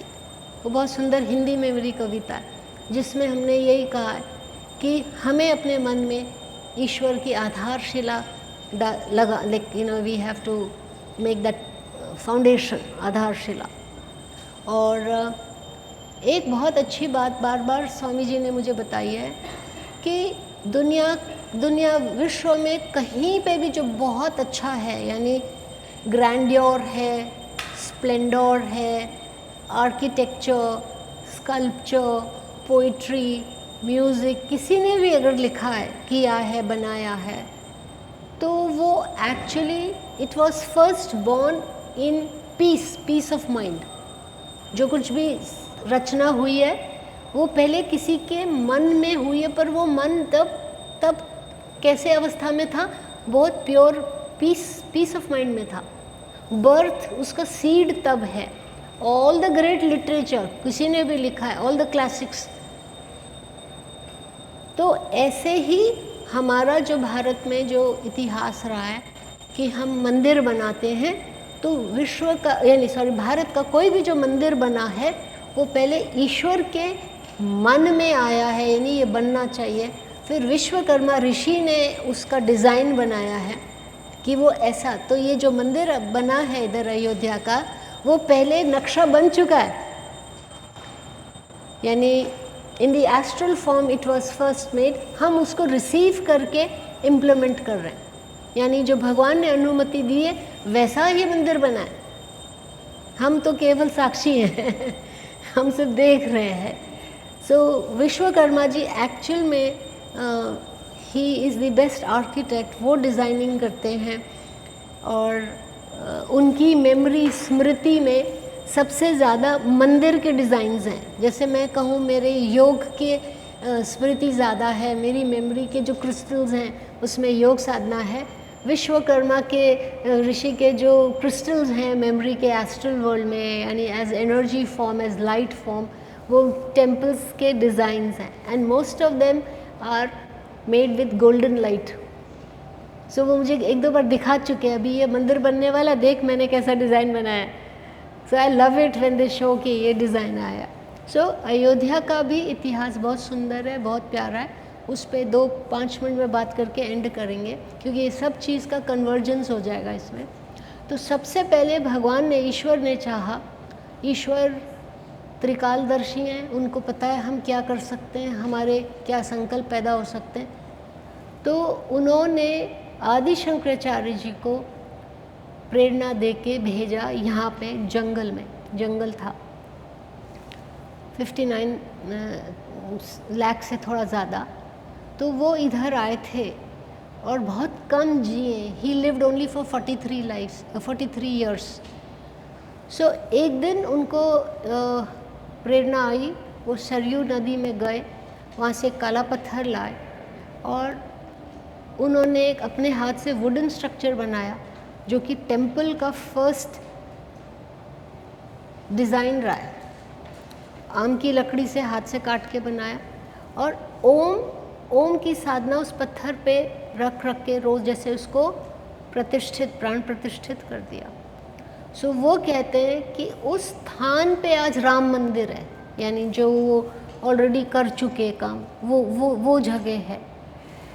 और जितनी तपस्या वो धरती पे करके गए हैं उसको हम अगर क्रिस्टलाइज करके या उसको हम एनर्जी फॉर्म में कन्वर्ट करते हैं, यानी जो उन्होंने कहा, कर्म किए, सोच किया, तो वो सब को अगर हम एसेंस निकाल के क्रिस्टलाइज करके एनर्जी फॉर्म में चेंज करते हैं तो वो सब सेव्ड है around 592 kilometres over the temple. तो वहाँ उन्होंने जहाँ सेव करवाया है भगवान ने, उसका नाम आदित्य कुंज है, जिसमें एक सर्कल है और एक ट्रायंगल है। और जो शक्ति रेसरेक्शन की या जीर्णोद्धार या हम जिसको रीजनरेशन भी कह सकते हैं, वो जो शक्ति है वो दुर्गा की है। और जो ओम है वो राउंड यानी सर्कल है और वो वाइट कलर में है, यानी ओम का रंग ही या तो पीला हो सकता है यानी गोल्डन लाइट हो सकती है, वाइट हो सकता है। तो वो यानी जहाँ उनकी तपस्या थी उसके ठीक ऊपर आकाश में तो वो शक्ति रिलीज हो गई। और वो शक्तियों से मैंने ये पुस्तक बनाई, नहीं तो मैं जान नहीं सकती। वो मेरे को जब जना रहे तो ये सब हो रहा है। तो ये जब हो गया और उनको ये पता था कि ये बहुत ज़बरदस्त कॉन्फ्लिक्ट होगा in the name of religion, but that was not a case of religion, it was a case of usurping, यानी ज़ोर जबरन से हम किसी की चीज़ ले लेंगे, यानी हमारी जो पवित्र भूमि है वो ली जाएगी, वो उनको पता था। सो मार्कंडेय ऋषि दोबारा उसी स्थान पे आए 28,000 वर्ष पहले, और यहाँ पे कोई पहाड़ी होगी इधर, वो रहे। और उनका थोड़ा लंबा जीवन था, 66,500 ईयर्स था। वो केवल एक उद्देश्य से आए थे कि आदि शंकराचार्य जी की जो तपस्या है उसको प्रोटेक्ट करने के लिए और एनहांस करने के लिए आए थे। और क्योंकि उनको पता था कि एक मस्जिद तोड़ी जाएगी जिसके ऊपर बहुत बवाल होगा और वो हमें जगह लेनी है, हमें अपनी जगह वापस लेनी है, पर उसके ऊपर बवाल भी तो होगा। तो उस यानी आदि शंकराचार्य जी की जो शक्तियाँ थी वो इस कॉन्फ्लिक्ट में कम या ख़त्म हो सकती थी, तो उसको प्रिजर्व करने के लिए वे आए थे कि उनकी शक्तियाँ ख़त्म ना हो, राइट। सो वो हुआ और उनको भगवान ने, ईश्वर ने अपने संकल्प से पहली बार यानी मेंटल ट्रांसफरेंस से महिषासुर मर्दनी स्तोत्रम दिया कि ये तुम्हारे लिए है, तुम्हारी रक्षा के लिए है और इस भूमि की रक्षा के लिए भी है। फिर माँ दुर्गा का यानी बाद में यहीं पे मंदिर बना जो भारत का पहला मंदिर था। सो आदि शंकराचार्य जी को जो ऋषि हैं उनको भगवान ने श्रेय दिया कि भारत का पहला मंदिर तुम बनाओगे, जो वो अपने हिसाब से बना चुके थे, सरयू से पत्थर लाए किया, यानी वो काम करके जा चुके हैं शांति में। तो वो भारत का पहला मंदिर माना जाता है। माना नहीं, वो है, मानना नहीं है, ऐसा नहीं है कि पीपल से इट इज़। सो दुर्गा माँ ने यानी फिर दर्शन दिए महिषासुर मर्दनी के रूप में। तो मार्कंडेय जी ने कहा कि हे माँ, आप इस स्वरूप में, रौद्र रूप में क्यों आई हो मेरे पास। मार्कंडेय जी का बहुत ब्यूटीफुल इतिहास है। उनको महामृत्युंजय जितने भी मंत्र हैं उनकी मेमोरी बहुत सुपर्ब है। वो यानी ले लेते हैं, जो भी फ्लोट करता है एनवायरनमेंट पे वो उनको ग्रास्प होता है। And his memory is so good, वो किसी नेक्स्ट जन्म में जाके उसको लिख लेते हैं, वाइप आउट नहीं होती उनकी मेमोरी। तो उन्होंने दुर्गा माँ से कहा कि हे माँ, कि आप इस रौद्र रूप में मेरे पास के, मैं तो एक सन्यासी हूँ, ध्यानी हूँ। तो उन्होंने कहा मैं तुमको शक्ति दे के जाती हूँ और मैं यहाँ से चली जाऊँगी, पृथ्वी पे बहुत पाप है, मैं कैलाश में जाके रहूँगी, पर तुमको मैं कुछ दे के जा रही हूँ। तो उन्होंने कहा मैं क्या करूँगा अस्त्र शस्त्र का। तो बोले ये बाहर का एक्सटीरियर अस्त्र शस्त्र नहीं है, ये बुरे संकल्प मारने की शक्ति है। जो बुरा विनाशकारी संकल्प करेगा, तुम अपने संकल्प से उसको ख़त्म करो, बर्न इट। फिर उनको भगवान ने नेक्स्ट ये बोला कि ये बहुत पावरफुल मंत्र है, ये केवल तुम्हारे लिए है, महिषासुर मर्दनी को कोई बैलेंस आउट नहीं कर सकता। काशी में आपका जन्म होगा, आप उसको सरल लिखो, जनहित के लिए लिखो। तो उन्होंने आके ये किया है। अब यहाँ तक शक्ति आपको बताई हमने कि अयोध्या में ये शक्तियाँ हैं। फिर नेताजी इधर आके रह के गए हैं और एक अज्ञातवास जैसे में पूरा करके गए, और वो योगी थे। उन्होंने मुझे बहुत बार दर्शन दिए और उन्होंने मुझे कहा कि मैं अयोध्या में जाके सबको बताऊं कि ये बात को ऐसे मत बोलो, पीपल से सो, उनको बोलो ये कंफर्म्ड है। मैं आया था, मैं रह के गया हूँ, मेरा एक संचित कर्म था, मैंने पूरा किया, और मैं इसलिए भी 40 साल और रह के गया, पर मैं दुखी होके गया क्योंकि मेरे जीते जी मैंने फ्रीडम ऑफ इंडिया भी देखा, पर पूरे भारत को कॉम्प्रोमाइज़ किया गया, मोर्टगेज किया गया। मेरे देखते देखते ये सब हमने देखा, और मेरे गुरु केशवानंद ने कहा कि तुम रहो, भारत पे रहो, तुम्हारा होना ज़रूरी है। पर इतनी जल्दी मनुष्य मटीरियलिस्टिक माइंड हो जाएगा, ये मैंने भी नहीं कल्पना की थी कि इधर भारत स्वतंत्र हुआ भी नहीं। वो इसलिए भी है क्योंकि जो बाहरी ताकतें हैं, जो यूरोपियन आइडियोलॉजी है, जो so called secular communism, leftist, बहुत क्लियर टर्म्स में उन्होंने मुझे कहा कि ये कंज्यूमरिज्म, ये भोगी प्रवृत्तियाँ, ये हमको ख़त्म कर रही हैं, ये हमारी आध्यात्मिक शक्ति को ख़त्म कर रही हैं। जो हम ओरिजिनली है उसको ये करप्ट कर रही है। इट्स लाइक आपने किसी रिकॉर्डिंग के ऊपर करप्शन कर दिया। एंड ही सेड, लास्ट में मेरे गुरु ने कहा कि आप आ जाओ, पर उन्होंने जो यहाँ पे अपनी तपस्या की है, उन्होंने भगवान के कहने पे वो भी अयोध्या के मंदिर में अपना वो, यानी इसके ये स्थान में एक मेरा भी कंट्रीब्यूशन है, पर उनका कंट्रीब्यूशन दूसरे टाइप का है कि देश को जागृत करो और अध्यात्म और देश प्रेम को मिक्स करो। ये अलग नहीं है। मतलब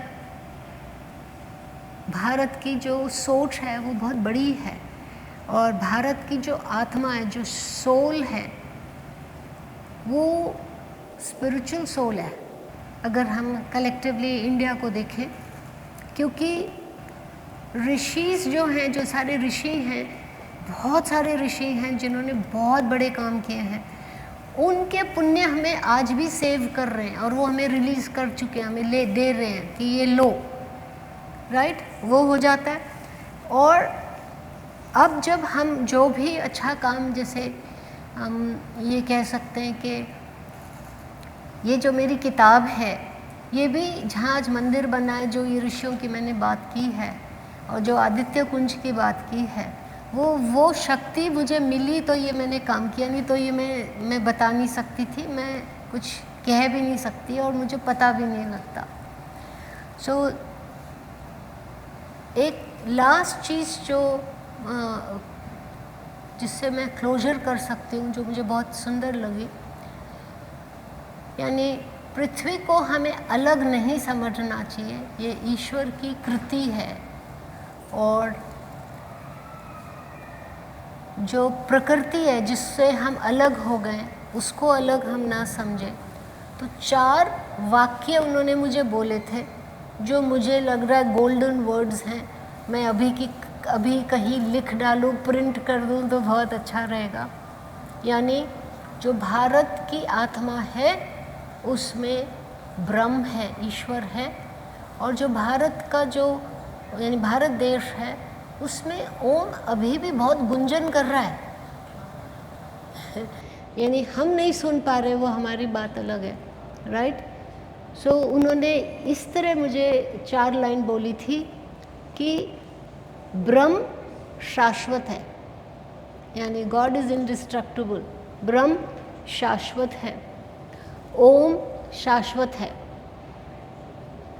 पृथ्वी शाश्वत है और सत्य शाश्वत है। सत्य का कभी विनाश नहीं हो सकता। मैंने कहा था ना, ये बहुत बहुत ही, जैसे कहीं इसको छपवा के रोज़ हम देखें कि ये पृथ्वी को तुम नाश करने चले हो, ईश्वर की इच्छा है ये नाश नहीं होगी, इसको बचाने वाले बहुत आ जाएंगे, ये शाश्वत रहेगी, तुम विनाश नहीं कर सकते। तुम्हारे कुकर्म इतने हैं कि जिस तरह तुमने कर्म किए हैं पृथ्वी के ऊपर कि आज पृथ्वी विनाश के कगार पे है, पर नहीं, भगवान चाहते हैं ये चलती रहे, तो पृथ्वी भी शाश्वत है। और जो सत्य है जो हमको ईश्वर ने दिया है वो भी शाश्वत है। कोई कितना भी इसके ऊपर, इसको हम बोलते हैं ना, मतलब एक है सत्य और एक है असत्य, एक बहुत बड़ी माया है जो इस सत्य को झुठलाने में लगी हुई है। आप सोचिए ना, कितनी बड़ी अनडिवाइन पावर्स हैं जो ट्रूथ को ढकने की कोशिश में हैं। थोड़ी देर के लिए वो सफल हो जाते हैं, पर सत्य का पावर इतना ज़्यादा है कि उसको कोई ख़त्म नहीं कर सकता, मतलब विनाश हो ही नहीं सकता। So India was always and will forever remain a spiritual country. इसका विनाश कोई कर ही नहीं सकता, ये शक्ति का कोई विनाश कर ही नहीं सकता। सो इसके साथ आज हम अपना ये हम इसको सत्संगी बोलेंगे, कहने को बुक लॉन्च है, पर हमारे लिए सत्संगी था ये।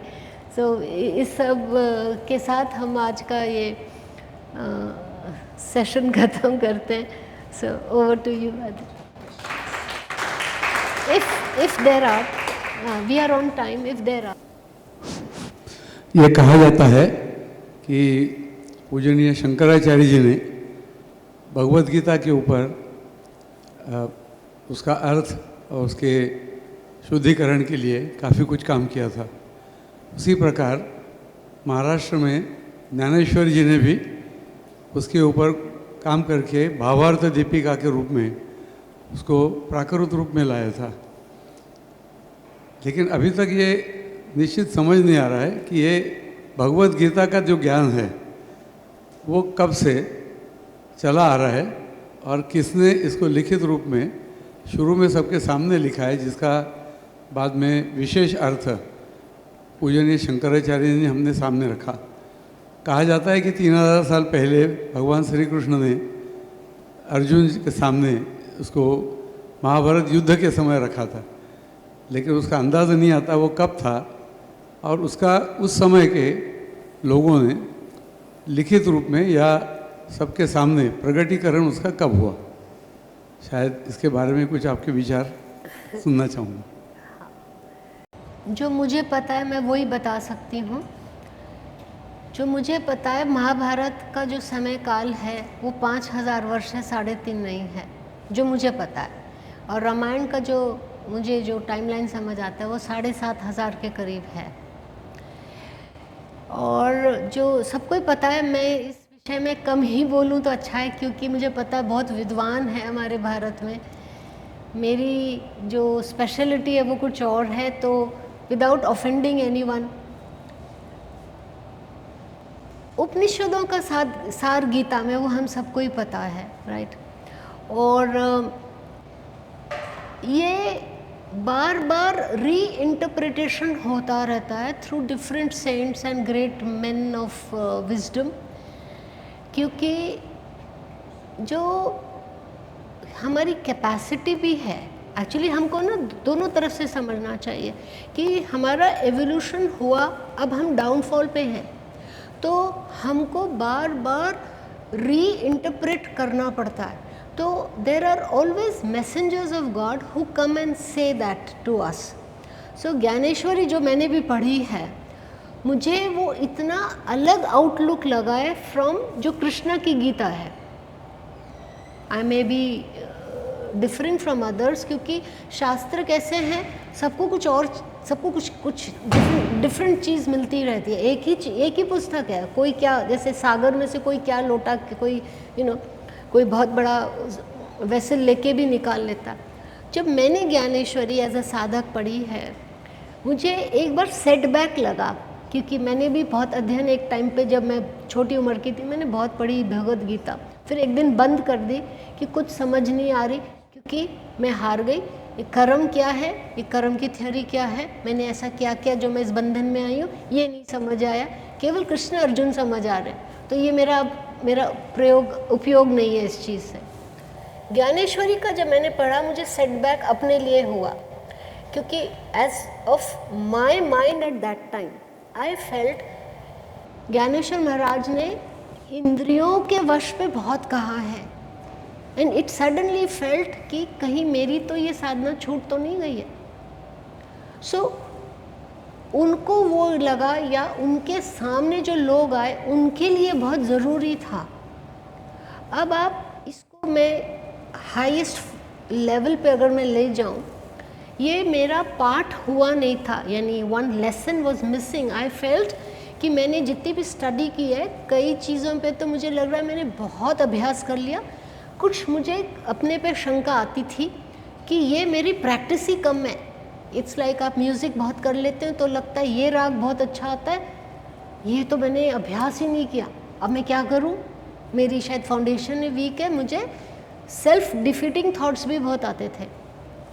तो ये इंद्रियों का बहुत मुश्किल होता है समझना। ये मुझे अब जाके गुरु गोरखनाथ जी ने समझाया है, और मैं सोचती हूँ उनके जैसा किसी को नहीं पता होगा, किसी ने ऐसा बताया ही नहीं होगा।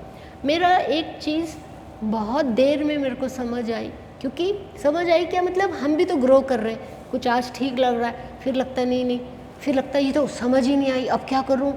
ये भ्रम अज्ञान मुझे आते आते भी लगता था आ गया, फिर लगता कुछ नहीं है, मतलब आई एम नोबडी, कोई उसके ऊपर समझ ही नहीं, पकड़ ही नहीं है बात में।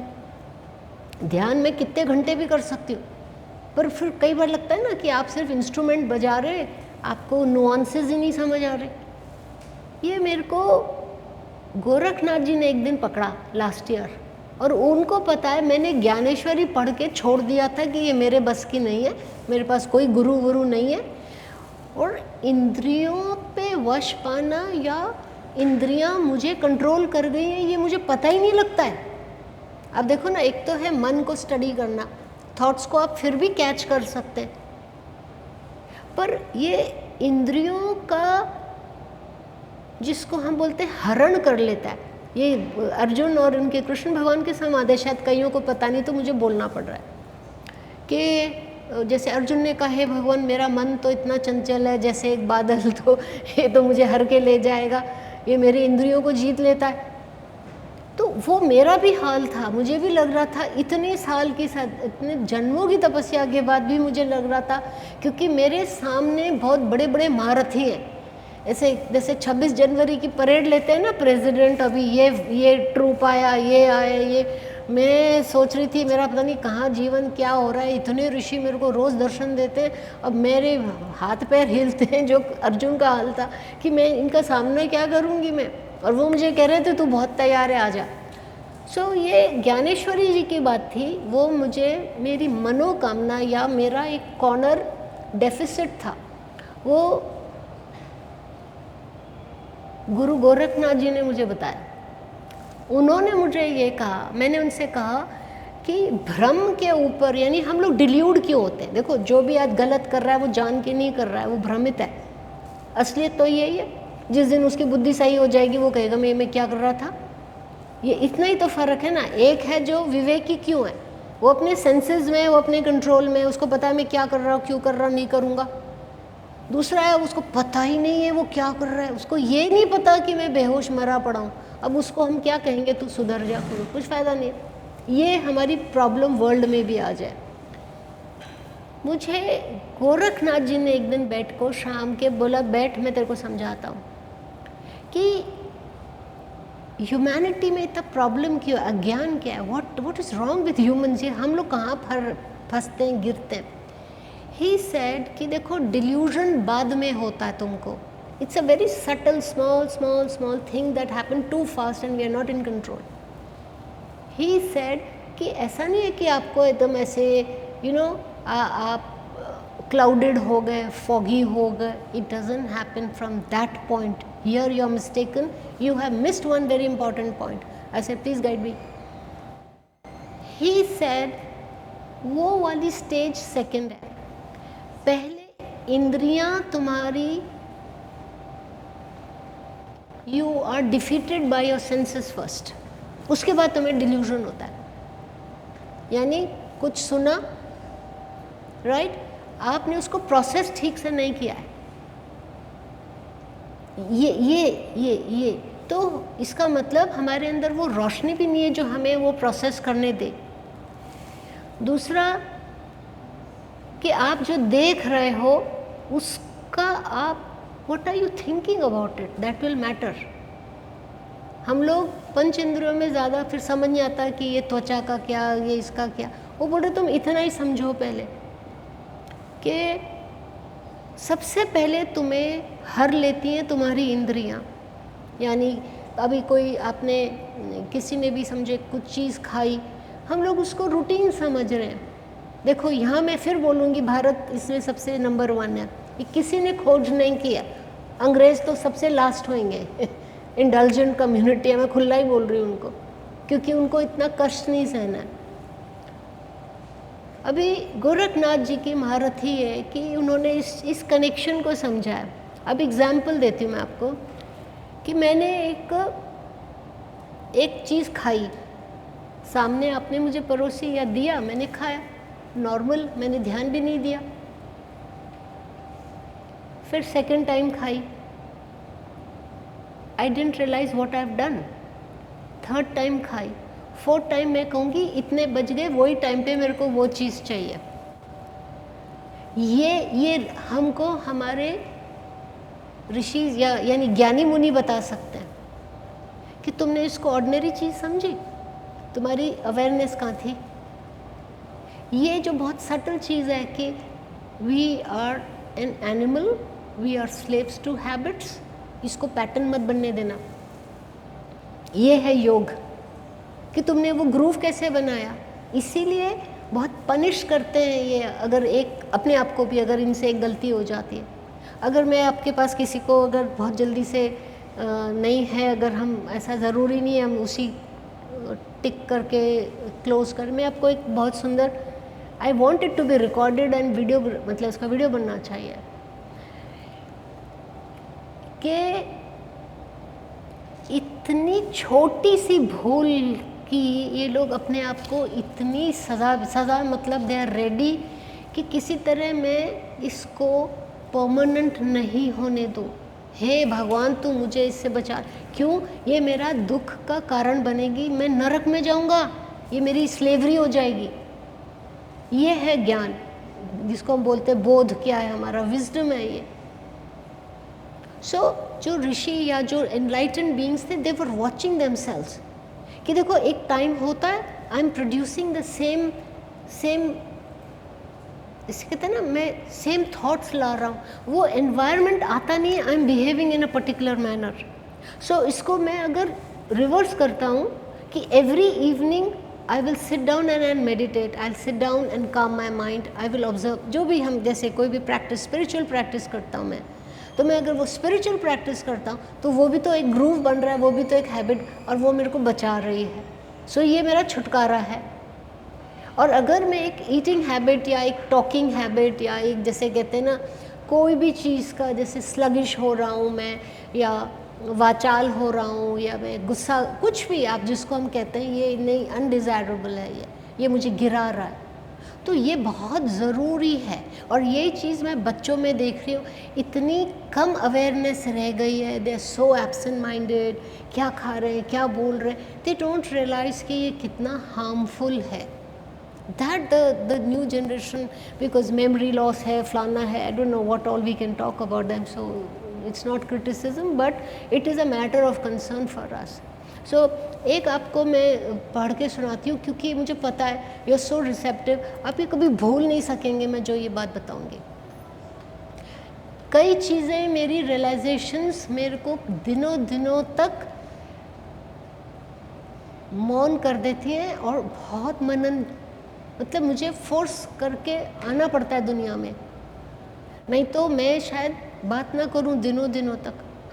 अब इन्होंने मेरे ब्रेन को इतना चेंज कर दिया कि मैं हंस के बोलती हूँ इनको, मैं डुअल सिम पे रह रही हूँ, एक दुनिया के लिए हूँ, एक अपने लिए हूँ, एंड क्विक चेंज ओवर कर लेती हूँ मैं। सो एक यही हम आज रिकॉर्ड भी कर ले तो बहुत अच्छा है। नेताजी ने मुझे अपने बारे में बताया, इनसे हम बार बार पूछते हैं तो बहुत मतलब आराम से धीरे धीरे जल्दी से बताते नहीं है कि हम क्या, और हमारी अगर लगन पक्की होती है और हमारा इंटरेस्ट, मेरे को बहुत इंटरेस्ट है, I was always looking for a role model in my life. मुझे जीवंत नहीं मिले, मुझे ये मिले कि इतना बड़ा कैरेक्टर मुझे कहाँ से मिलेगा। I was very hard on myself to be very honest.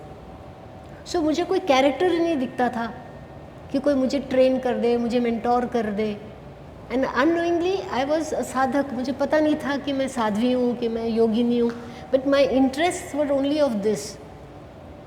So role model के लिए मेरे को भगवान ने कहा कि तेरा तो पास्ट इनके साथ है, तुम you will take it to like a duck to water, तू इनको समझ ले। एंड कुछ पुण्याई थी मेरी जो मिल गई। सो केशवानंद जी ने मुझे इतनी बार बुलाया, अपने बारे में नहीं बताया। मैं उनके आश्रम में हरिद्वार में as a young woman of 25 years old, कम से कम उनके आश्रम के आगे पीछे मैं 25 बार गई होंगी, मुझे उन्होंने नहीं बुलाया। यानी मुझे भी मना था कि वहाँ सन्यासी रहते, तुम नहीं जाओगी, क्योंकि घर में थोड़ा सा था कि ये इस तरह बहुत जा रही है। फिर जब बुलाया उन्होंने मुझे इतने प्राणायाम दिए विच आई कुडंट प्रैक्टिस। फिर बोल बोल के महाराज आप हैं, फिर तो समझ आ गई कि ये तो कुछ बहुत बड़ी चीज़ है, अटपटे से हैं, रिडल्स में बात करते हैं, तो इनको तो जानना ज़रूरी है। ऑफ कोर्स फिर बताया तो पूरा ही बताया उन्होंने। फिर नेताजी और उनका क्या कितना क्या था। नेताजी नहीं थे, वो योगी थे। अब जाके केशवानंद जी के कहने पे या नेताजी ने बताया कि देखो हमारा जो फर्स्ट थॉट था, it was so beautiful, one beautiful divine thought has made us so great even now. If you germinate a very bad negative thought right in the beginning of your soul incarnation, you have already made yourself impure. One powerful thought defines all your next incarnations. और ये मैंने अपनी किताब में इसलिए लिखा, मुझे भगवान ने खोल के बताया कि तुम्हारा पहला संकल्प इतना डिवाइन था, तो तुम इसकी हकदार हो, तुम्हें मैं इतना विज्ञान ज्ञान क्या सब कुछ करा दूंगा। मैंने पहले जन्म में at the age of 13 and half meditation शुरू कर दिया था, जो हिस्ट्री में नहीं है ह्यूमैनिटी के, क्योंकि आते ही हम भटक जाते हैं। It's like going to an exhibition. So Netaji ने अपनी लाइफ के बारे में पहली बार बताया, क्योंकि यहाँ इनको इतना कष्ट क्यों मिला, या इतने बड़े फ्रीडम फाइटर होके प्राप्ति नहीं हुई, दे नहीं सके, मतलब इतना सही विजन था उनका भारत को बनाने का। सो एक तरह से मन में दुख होता है कि इतना कुछ अच्छा कोई कर जाए, तो दोनों तरफ से कमी है कि हमने उनको नहीं समझा, हम ले नहीं सके उनसे, या भगवान ने उनको देने नहीं दिया। हुआ क्या, what went wrong as a yogi I was thinking. So उनका एक संचित कर्म ऐसा था जो भगवान ने उनको फल नहीं दिया। भगवान बहुत प्यारे हैं, ईश्वर बहुत प्यारे हैं, हमें कभी पनिश नहीं करते। हमारी एक मिस्टेक को रिफॉर्म करने के लिए, अगर हम बहुत प्योर हैं, हम कहते हैं भगवान गलती हो गई, मुझे सुधार दो, या हो गया अभी, तो इतनी सच्चाई से जब हम भगवान को बोलते हैं तो भगवान एक्चुअली पनिशमेंट नहीं देते, वो हमको रिफॉर्म करके, हमें तो रिफॉर्म कर देते हैं, साथ में संसार का उद्धार कर देते हैं। तो वो प्रायश्चित नहीं कहलाता। हम सोचते हम प्रायश्चित कर रहे हैं, ईश्वर एक मौका ढूंढ लेते हैं कि ये कड़ी तपस्या कर सकता है, ये त्याग कर सकता है, ये मौन कर सकता है, इसके साथ अत्याचार होता जाएगा, ये ईश्वर को इंटरवीन करने की वेट कर सकता है कि मैं एक्शन नहीं लूँगा। क्योंकि जस्टिस मैं अपने आप को दे नहीं सकता हूँ। असली की जस्टिस होती है जब ऊपर वाला देता है।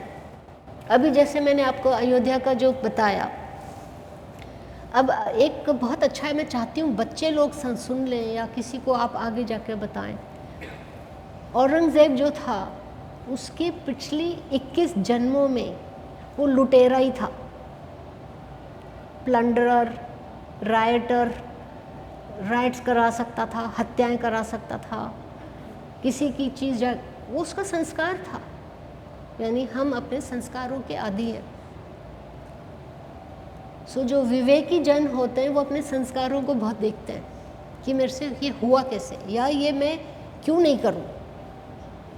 जैसे मेरा स्वभाव है कि मुझे सिर्फ अच्छा करना अच्छा लगता है, और इतनी बार सेटबैक होता है, फिर भी मैं कहती हूँ मुझे तो इसी में आनंद है ना, मैं नहीं कर सकती हूँ जो एक्सपेक्टेड है।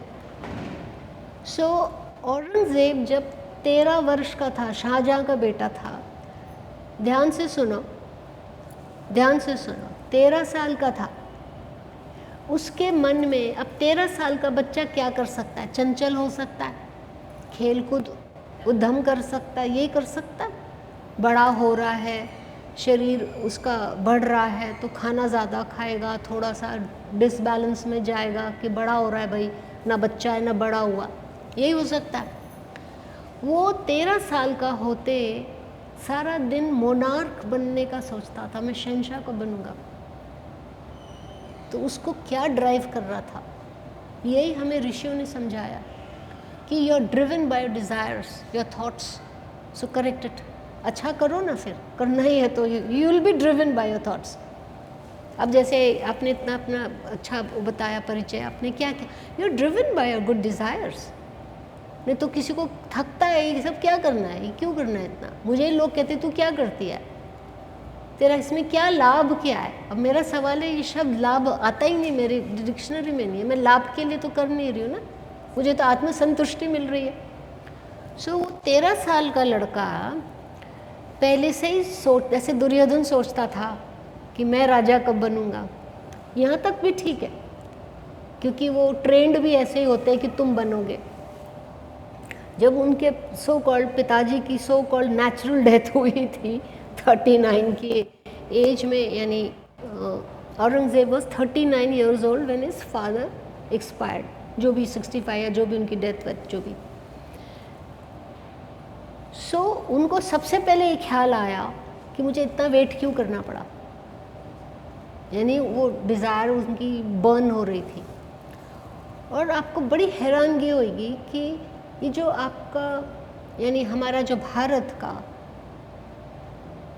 राम जन्मभूमि वापस लेने में इतना टाइम क्यों लगा, ये मेरे सवाल है। ये किसी ने नहीं मुझे कहे कि मैं आप मतलब ये मैं पॉलिटिक्स की तरफ थी भी नहीं, ना मैं हूँ। मुझे एक बहुत अचंभा हुआ कि ये 80, मैं एक अंदाज से बोल रही हूँ, मैं इसमें मास्टरी नहीं की है, ना मैं हिस्टोरियन हूँ, पर मैं आपको सिर्फ सच्चाई से अपने मन के भाव बताती हूँ। मैं हर चीज़ ईश्वर से पूछती हूँ कि ऐसा क्यों है सृष्टि में।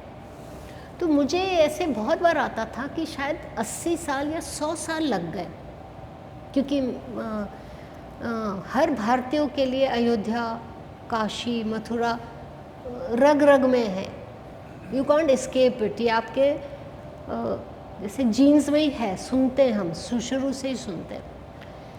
तो मुझे बहुत विचार आ रहे थे, कई बार आके चले जाते थे कि शायद कोई लीगल केस है क्या जो 80-100 साल चला हो, या हमारी फाइट इतनी रही।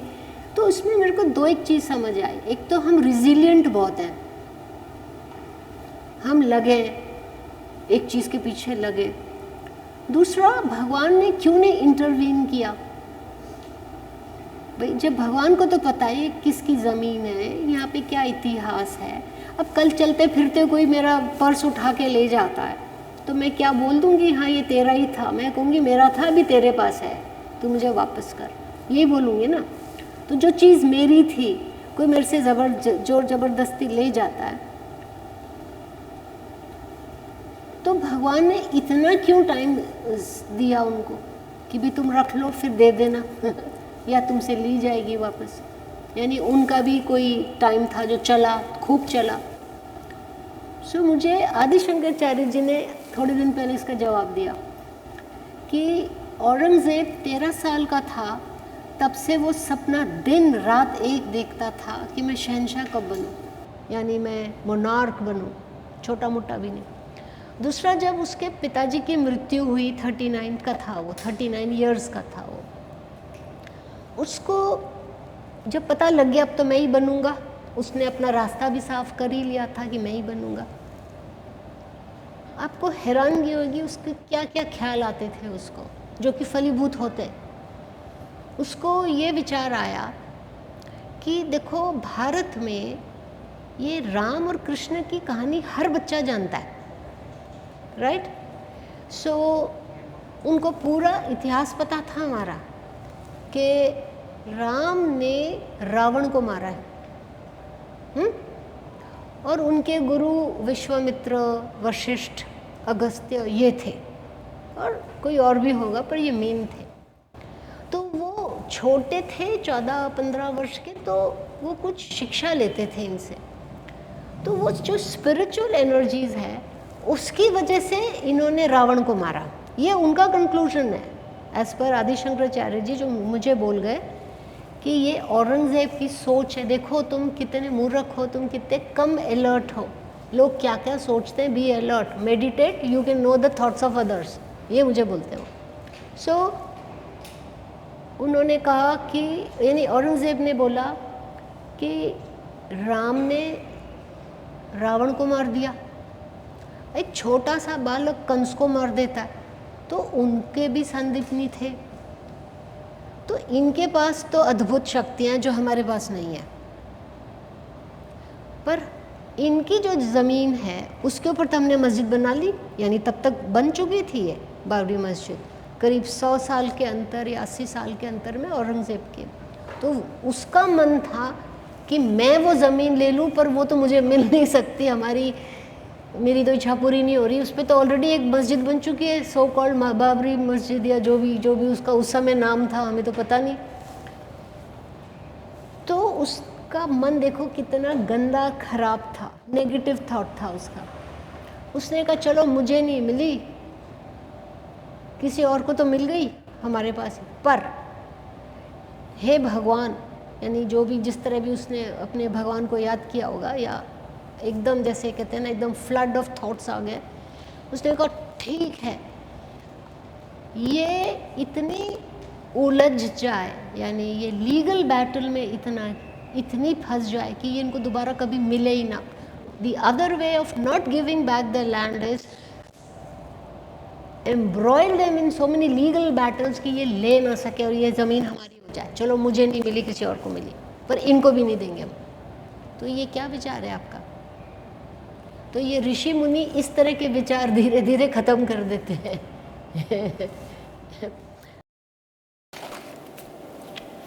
ये मैं इसलिए कह रही हूँ क्योंकि मैंने आप सबको बोला भारत इज़ अ आध्यात्मिक शक्ति।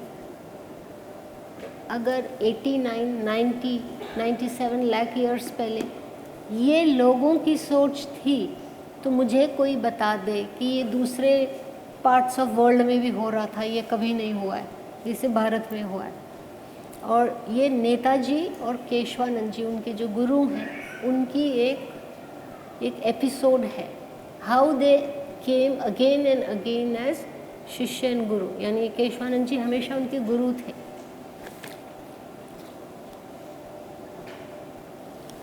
ये मुझे नेताजी ने अपने बारे में बताया। When I was born in Bengal last time, sorry, ये इससे मतलब नहीं, I'm sorry. Bharat was and will always be a spiritual country, ये नेताजी बोल रहे हैं, will always be a spiritual country. So it was my question which he answered. The question was, and he answered was, why I died in anonymity, disgrace and isolation in my last 40 years in Ayodhya as Netaji's life, कि मेरा ऐसा क्यों खराब time. Then he started saying, I was always a sannyasi, a yogi and a very detached human being in all my 769 lives that I took ever since I was born in the second earth, यानी second version of earth.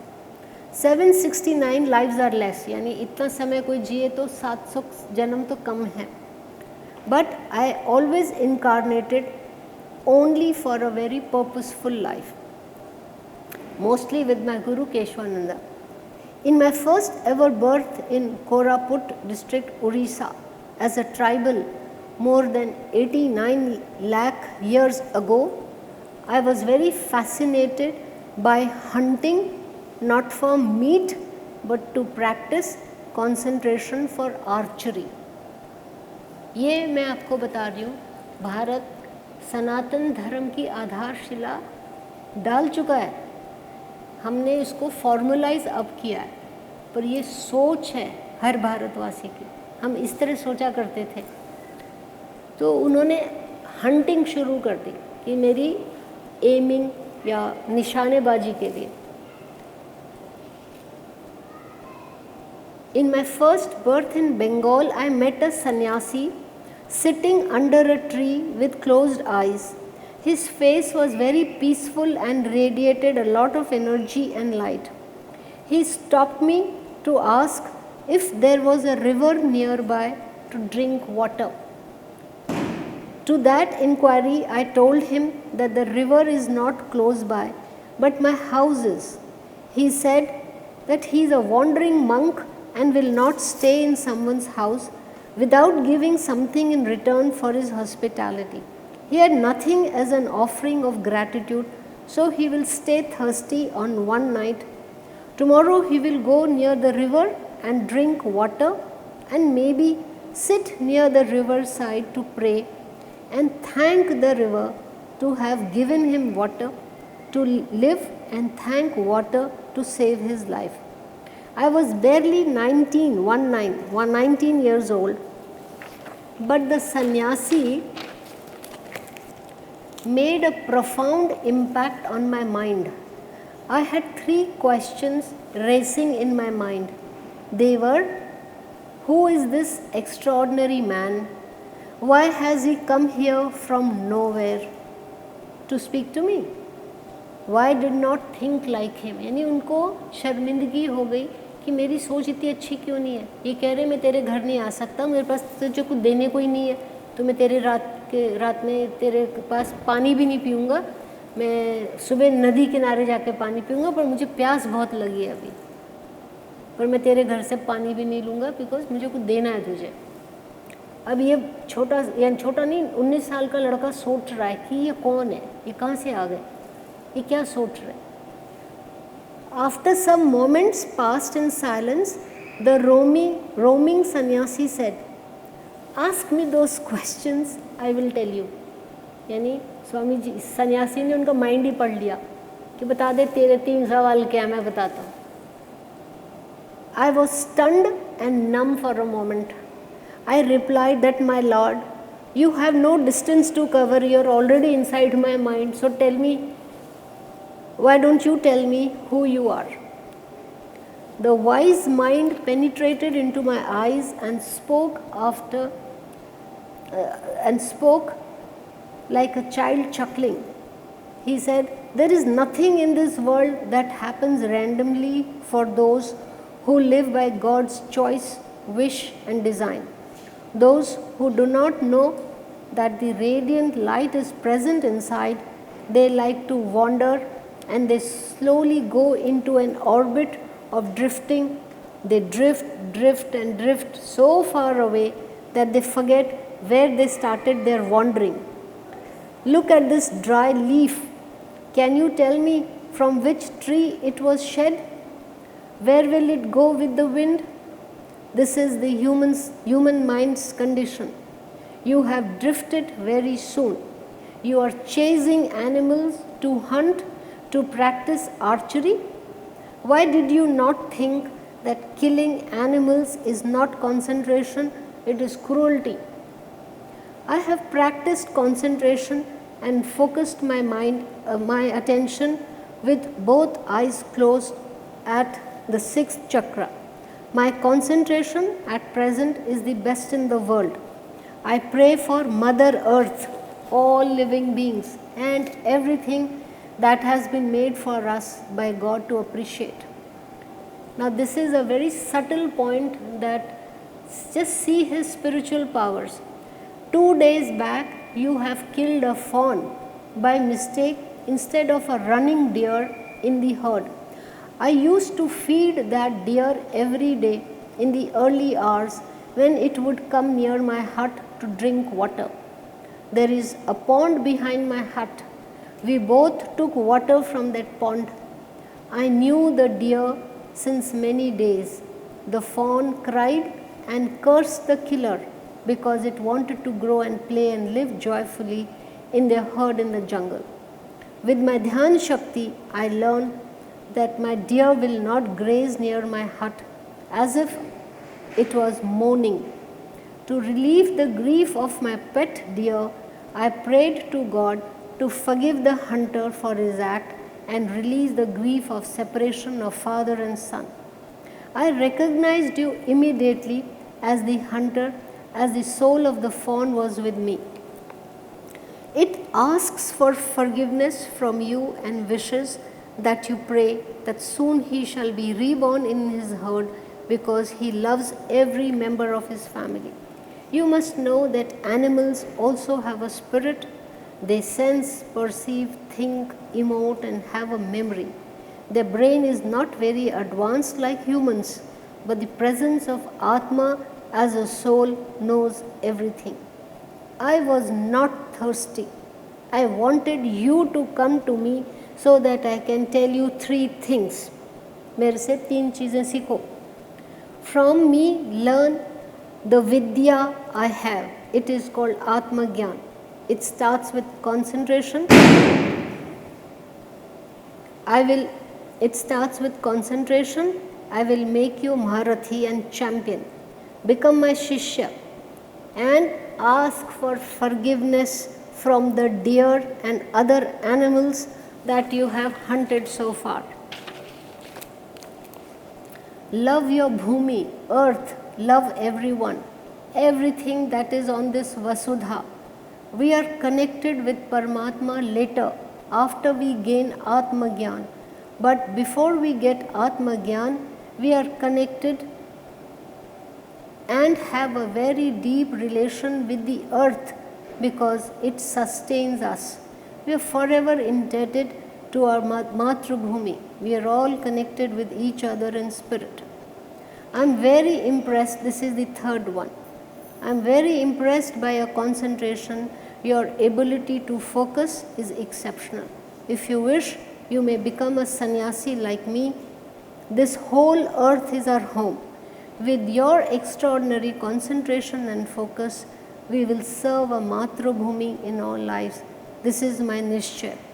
And then last में उनको यही बोला, मातृभूमि के बारे में, and because थोड़ा सा अभी टाइम की कमी है, वो थोड़ा इलेबरेट हो जाएगा. सो दिस इज़ जस्ट यानी जो उन्होंने अनजाने में पशु की हत्या कर दी थी, उसका प्रायश्चित करने वो अयोध्या में आए थे. सो आपने क्योंकि अयोध्या में रुचि दिखाई कि आप बताएं, तो नेताजी का भी इसमें योगदान रहा है.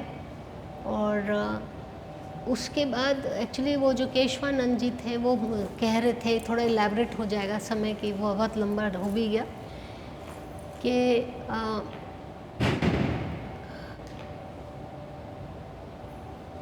उन्होंने सिर्फ ये कहा कि मैं बहुत टाइम से एक शिष्य की खोज में हूँ. अगर तुम मेरे साथ मातृभूमि के लिए कुछ करना चाहो तो मुझे मेरे साथ रहो. सो they are the first nationalist and they are the ones who वो कहते हैं, वो श्रेय मेरे को जाता है कि मैंने पहला स्ट्रगल किया फ्रीडम का. So this is how I'd like to finish के भारत तो है ही आध्यात्मिक शक्ति और देश प्रेम होना चाहिए।